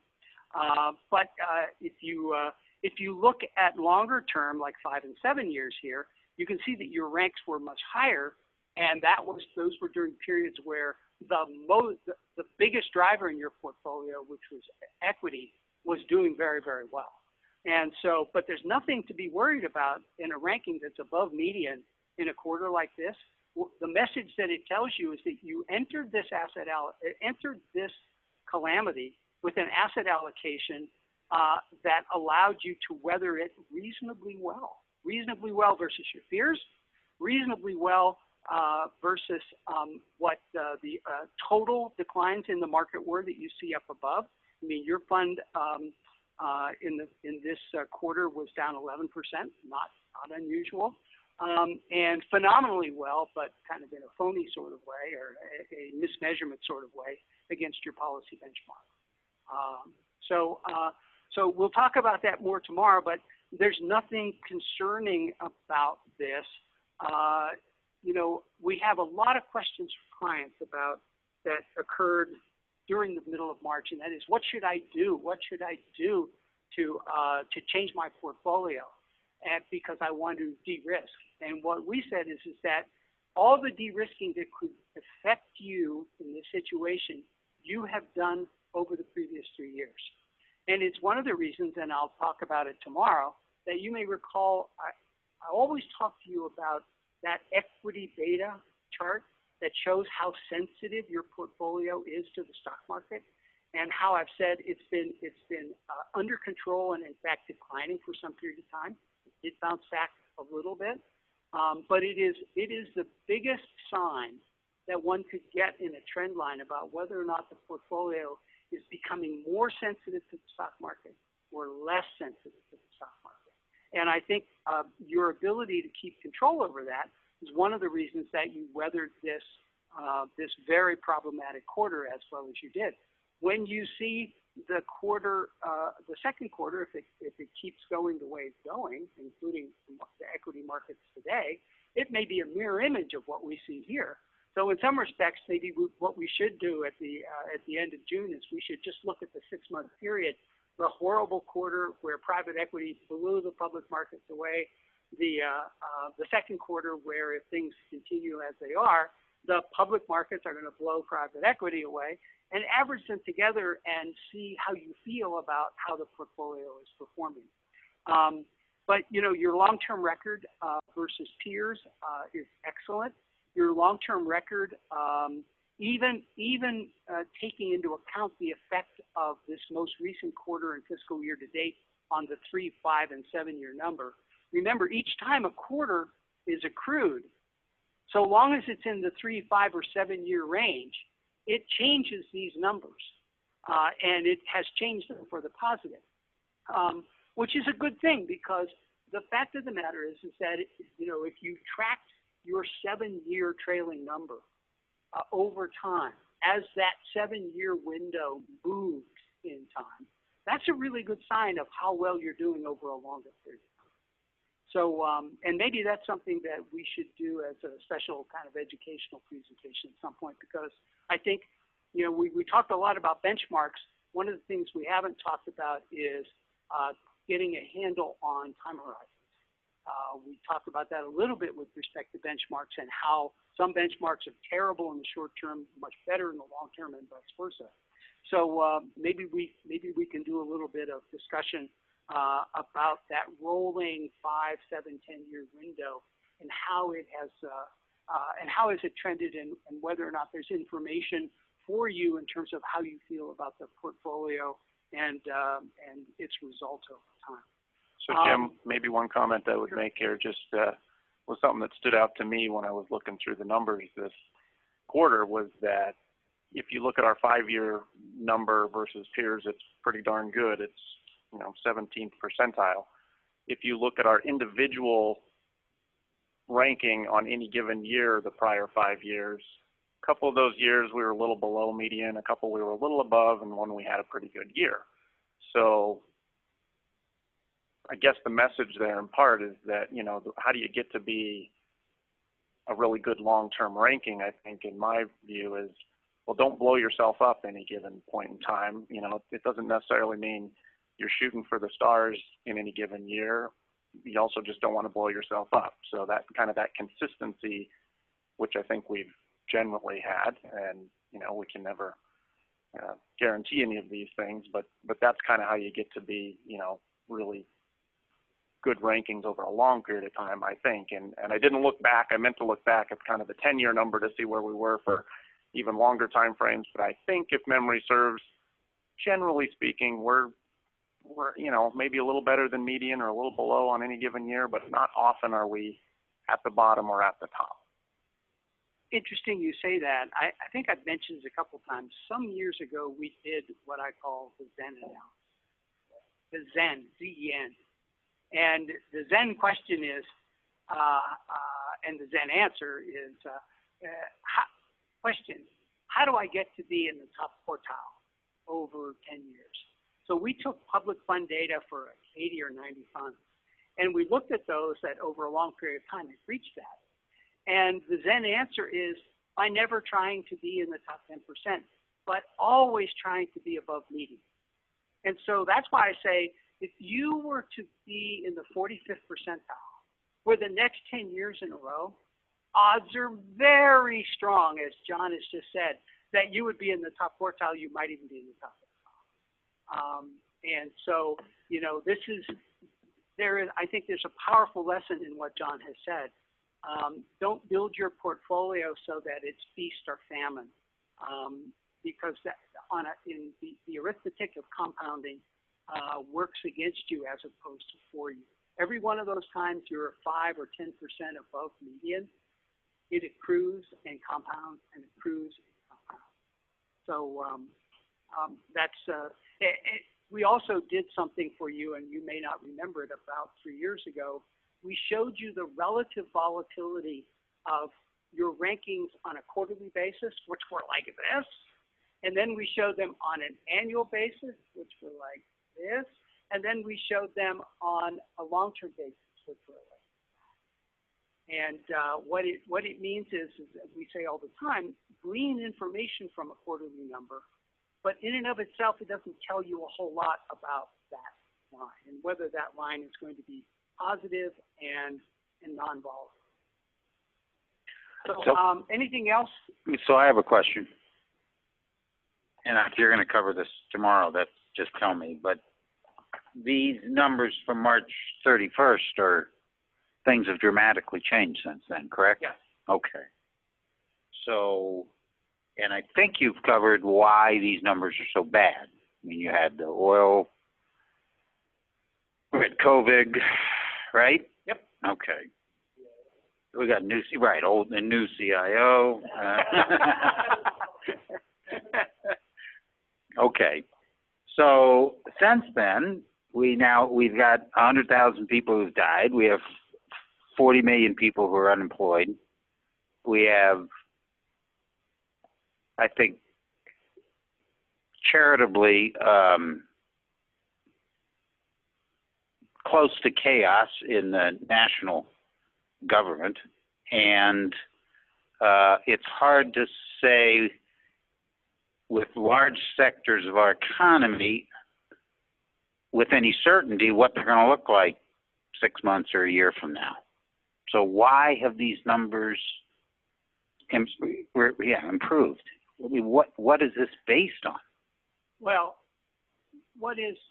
no one, including us, has expertise on short-term movements in the market. It's been shown over and over again that nobody can predict short-term markets, much less explain why they occurred, even in retrospect.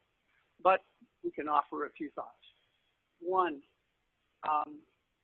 interest rates fell like a stone. I mean, we had the Treasury bottomed at like 0.59 or something, the 10 years. And what that meant was that if you were running a perpetual portfolio and you had a 7% assumed rate of return or a spending policy that required 7%, you had a hand in your back pushing you into risk assets, if only because the dividend yield, even with dividend cuts and suspensions, was significantly higher than what you could get in the fixed income market. So remember that the capital, various elements of the capital market compete for your capital. And the competition from fixed income and cash, by the way, went to just about nil. And you can't put money into real estate very fast. You can't put money into private equity very fast. So what's left? Public equity. The second thing is that if you look at market history, we are having this discussion before, every single big rally occurs long before the better news actually materializes. The equity market has the furthest vision forward. Sometimes it gets over its ski tips, there's no doubt about that. But it's hardly a surprise that the moment folks started talking about restarting the economy and opening it back up, that was literally almost to the day that the equity market started rising, albeit in extraordinarily choppy fashion. But as the economy has started to take place, that choppiness is still there, but it has ameliorated. The VIX, which is a measure of volatility in the equity market, has declined, and the market continues to go up. I'll confess I'm a bit surprised myself at the magnitude and the speed of the recovery. And it may mean that it has to pause for a good bit of time and let the real economy either meet the expectations that are embedded in equity prices or not, one way or the other. But at the end of March, two things I would say. one long-term, one short-term. Well, both of them are long-term. One is we've never issued at our firm mid-year changes in our capital market assumptions. But with the decline of fixed income to almost nothing, we felt compelled to make a change because, remember, it's the relative expectations in that competition for capital, which is embedded in the capital market assumptions, that we found ourselves, even though we had published our new ones just 3 months before that, we were out of sync. And so we did something we've never done before, which was we reduced the expectations for fixed income, and we raised them for equity on March 31st or so. John got that word from us as well. Now, those are long-term assumptions, but the long-term is greatly affected by the current valuations. And we've always said we don't want people to be tactical, but our view of the future has to have embedded in it some measure of where things stand today. And we had reduced our equity assumption at the end of 2019 because, if you remember, in the fourth quarter we had this spike up. So when the black swan hit, it not only hit and had economic effects and so on, it actually hit a U.S. equity market and a global equity market, but particularly U.S., that was well above its historical norms. I like to use the metaphor of a thunderstorm where I don't even know what the dew point is. I mean, it's the amount of moisture just waiting in the air to come down. And you get a cold front that moves through, and it changes the environment and changes all that water vapor to water, and it falls like you wouldn't believe. I used to live on the East Coast, and those rainstorms were unbelievable because that was the norm in the summer. Well, when a black swan hits a very highly valued capital market, you would expect the effects to be accentuated. When bad news hits a market that's already beaten down, almost nothing, very little happens. But then let's go back to the issue that you were asking me before about what the heck. The response that we've had is to run a huge deficit, take the Fed's balance sheet almost beyond where any of us ever thought it could possibly be. Does it have any long-term implications? And the answer is that's a big question, and don't claim to have the answer.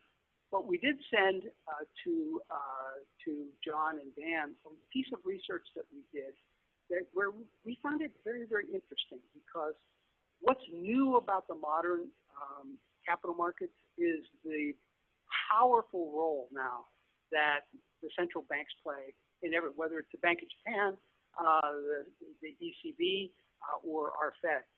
And if you go back to 1990 and even get before the big run-up in the market, so we're not kind of cherry-picking numbers, what you find out is that post every major central bank intervention, two things have happened. One is that the whole structure of interest rates has come down and stayed pretty much at that level, and GDP has grown more slowly. That happened after the Czech Telecom. It happened again after the GFC, and so far it's happened here too. Now, we don't know how much the virus is playing a part in this, so we have to figure out, and that's off the table, whether or not that pattern continues. But it's really a striking pattern, and it is different. It's a different aspect of the modern era of capital markets, and it has played out early in Japan, which has almost no real GDP to speak of, and has interest rates. I don't even know what the 10-year now is, but it's about zero. So the Japanese 10-year. So that would indicate some concern about for boards like this about the environment that they might face over the next 5 to 10 years, and it may be one in which fixed income doesn't give you much help. And if it does start giving you help, it's going to be for one of two reasons. Either rates get driven up by a lot of economic growth, maybe, or we get some kind of surprise inflation that we didn't see coming, and that drives yields up. But in both cases, the first thing that happens is your fixed income portfolio, its capital value declines, and then it recovers slowly. John, did I say anything that really upset you? You're allowed to. No, I think that's consistent with what we've seen. Difficult to say, but Jim's right. The decline in interest rates, I mean, 08, 09 is a good example. We saw rates go to zero, and it took us almost a decade to get back up. We'd just gotten back up to about 2.5%, and we went right back to zero. So, I'm not optimistic that interest rates are going to rise considerably from here, and core fixed income is the biggest issue that you have with that, because it doesn't look like it will have a lot of return going forward. I spoke at a conference that were only asset owners like yourselves and some consultants like myself for institutional investor last week. And we were polled electronically, the whole group, asset owners and consultants, polled anonymously as to what the biggest issue facing institutional investors was over the next 5 years. And the number one issue, although there were many that got votes, the number one issue was, what do we do with interest rates 20%? I think Jim Hamilton had a question. Thank you, Mr. Chair. My question is for Jim, and that's, I'd like you to talk about something that I think I've never seen before. 35 years in the investment business, this kind of rebound with what appears to be pretty anemic volume, trading volume, almost makes it seem not trustworthy. And can you talk a little bit about that? Yeah, I can't honestly say that that I've been tracking volume, but there's no, there's good reason for a certain amount of skepticism, and I have no short-term predictions to offer, other than market history is that the equity market looks over the valley and wants to look over the valley, and particularly is prone to look over the valley when the other options for investing offer so little. But that doesn't mean that that stocks can't get overvalued in the short term. So I think your concern is definitely hardly ill-founded, hardly.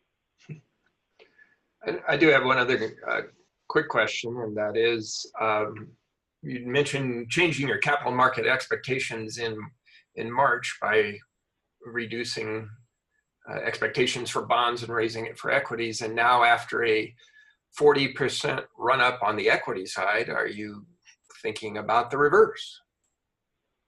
Yeah, I don't know the answer to that. I want to meet with my director of capital markets and that team inside the firm that does that.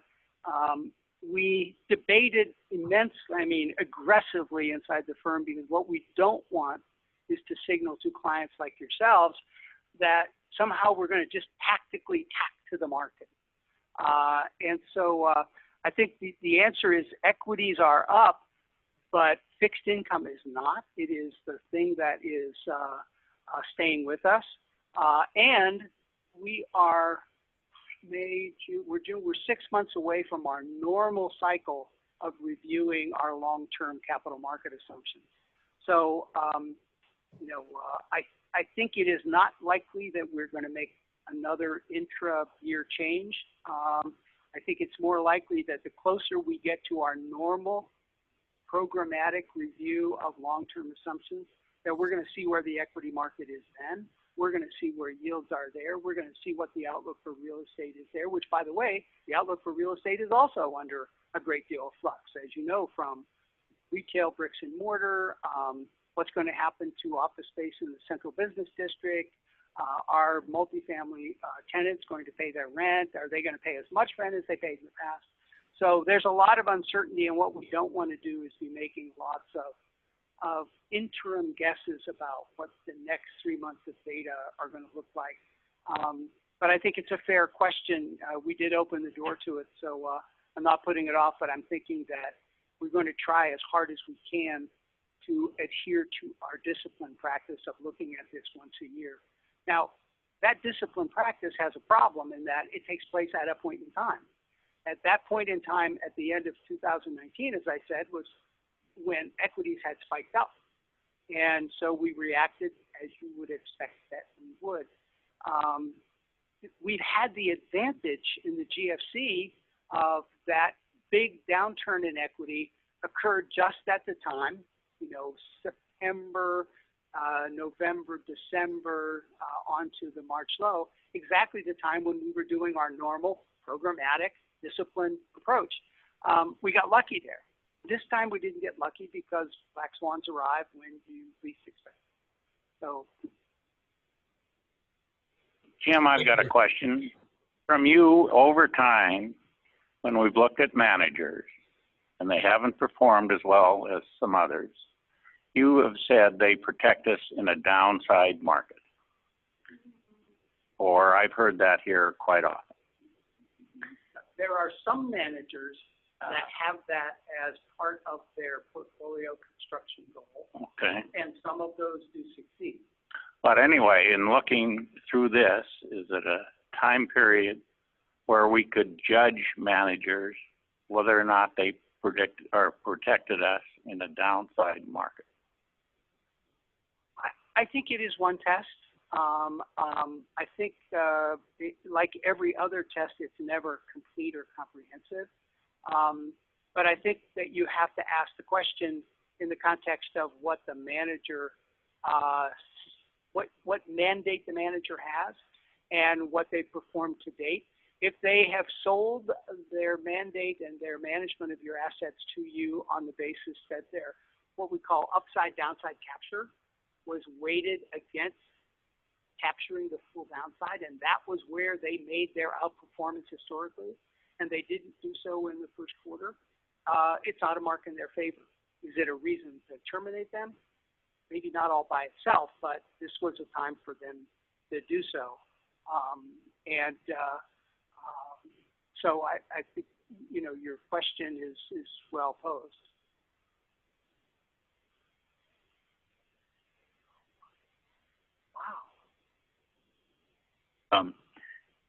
I understood what you said earlier, that there was more money or investors looking for stocks due in large measure to the horrible returns that were in the bond market, and thus, you know, supply and demand driving those prices up. Did I get that right? Yes, you know, there were clear signs that that aggressive investors were rebalancing out of fixed income and into equities during the quarter. Some investors, not all investors. You can't say anything about all investors. So then I want to pivot to stock buybacks by companies, and which shrinks the availability of stocks to this pool of purchasers. And you have a sense of how that contributed to, you know, this situation too? Good question. I've not seen a good analysis of this. However, you do know that in past discussions with the board, one of the things we've said, and I think your staff has said well about private equity, is that the Wilshire 5,000 of stocks is now the Wilshire 3,200 or some much lower number. It's still a substantial amount of capitalization because some of that collapse has been mergers of companies within the 5,000. But more and more companies are either staying private longer, or they're going private, or they're being spun off into private entities. And it is in order for institutional investors to have an opportunity to invest in the entire economy. If you invest in the public sector or the public markets, equity markets only, you're missing a big piece of the marketplace. And so, whether or not the reduction in equities gives them a scarcity value and bids up their price, it's not I'm trained as an economist. It's definitely not a dumb question at all. It's quite possible. In fact, some people argue that the move toward passive investing across, including this organization, has helped essentially create that extra scarcity value. But that's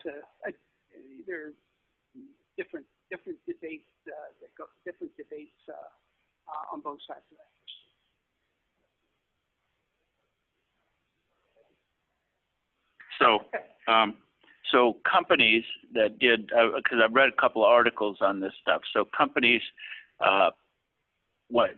use debt in some cases, some companies to do the stock buybacks. Actually, a lot of. Okay, and so with this potential likelihood, like I'm thinking, it's going to be the shit for the foreseeable future. I mean, the airline industry is not going to bounce right back, and what all? I mean, the domino effect. Is there an excessive risk of corporations bankruptcies? Do you have any sense or prediction of that over the next 18 months? Definitely not any prediction that you would want to invest in per se, and I think John's a good person to chime in on this question. You are absolutely correct that over the period roughly 2010, 11, 12 to 2019, corporations had a lot of free cash flow because the economy was doing really well, and they put it into two places. They put it into investment, or they put it into stock buybacks. But if you look at their balance sheet, in contrast, oddly enough, to you and I as individuals, I'm talking about individual people, we deleveraged. Now, some of it was because we gave up mortgages, and overextended ourselves, but still, we deleveraged. Corporations leveraged, and the government leveraged a ton. So maybe that's our to be determined. Maybe it's our grandchildren's leverage. But you could see that in the amount of population of various credit ratings. So there used to be AAAs and AA's and A's, and a lot of companies filtered down into all the way down to BBB. Which is, and there was this big bulge there. And many people predicted over the past couple of years that in a bad economy, a lot of those companies that leveraged and had their credit rating decline, but not into junk status, just into the lower levels of institutional quality rating, would fall, we call them fallen angels, would fall into the high yield. That's definitely happened. It's just starting, and I think that there'll be more of it. Should it change the way you invest from a total asset allocation point of view? I don't think so, but it might change the way your staff decides to position the fixed income composite. I mean, we're debating right now over, the opportunities to do better than plain vanilla fixed income in private credit. But we're also looking at the high yield market to the extent that some of these companies filter into it, make it bigger, more liquid, and also more diversified, where it has been heavily weighted toward energy. In fact, a lot of people look at the high yield market with energy and without to try to get a sense of the non-investment grade part of the economy that isn't associated with energy. And so it could affect the way John and your staff decide to configure the makeup internally of the fixed income asset class, the asset composite. I kind of put you on the spot there, John. Did I say anything?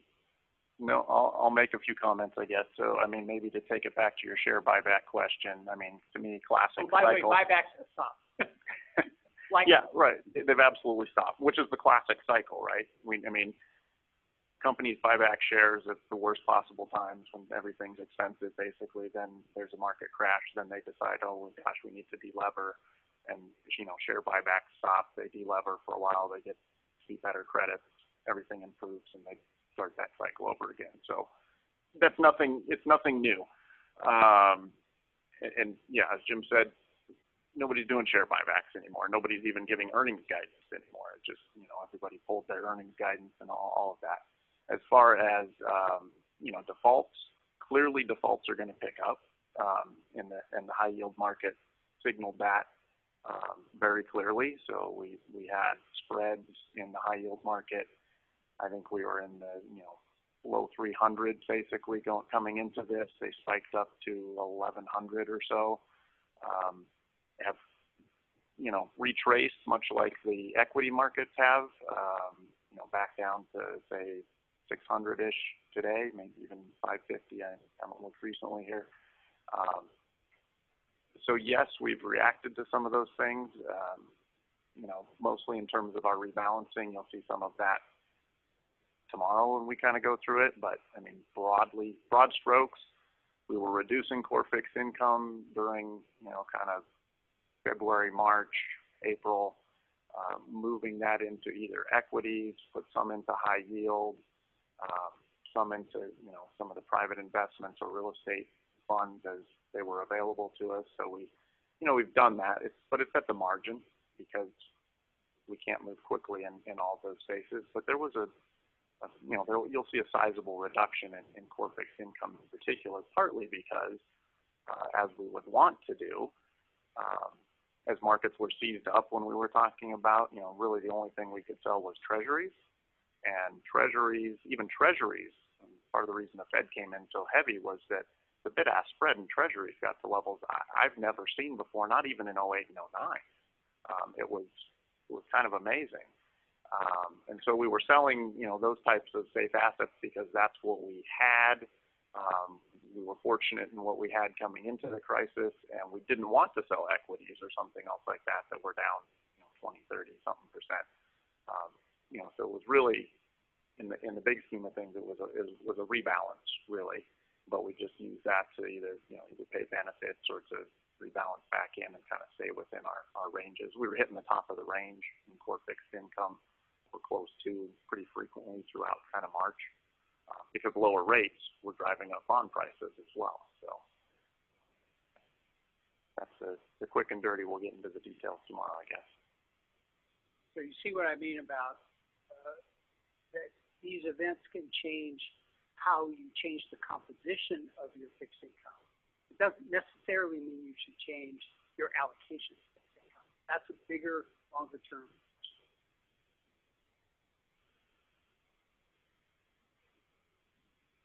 More, Jim?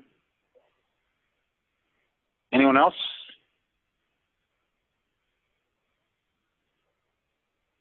I guess that takes us to the end of what you wanted to do today before we get into the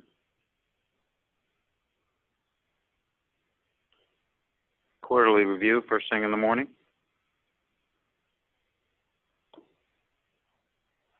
Okay.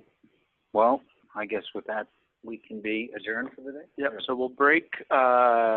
Dinner will just be sort of roaming around the lobby area, should be delivered around 5. So to the extent you want to go change into some cozy clothes, feel free. But we'll get started, 8:30 tomorrow. We're having a traditional picnic that's not outside under the risk of rain. The dew point's changing. All right, we're adjourned. Thanks, everybody. Thank you, guys. See you in the morning. Good night.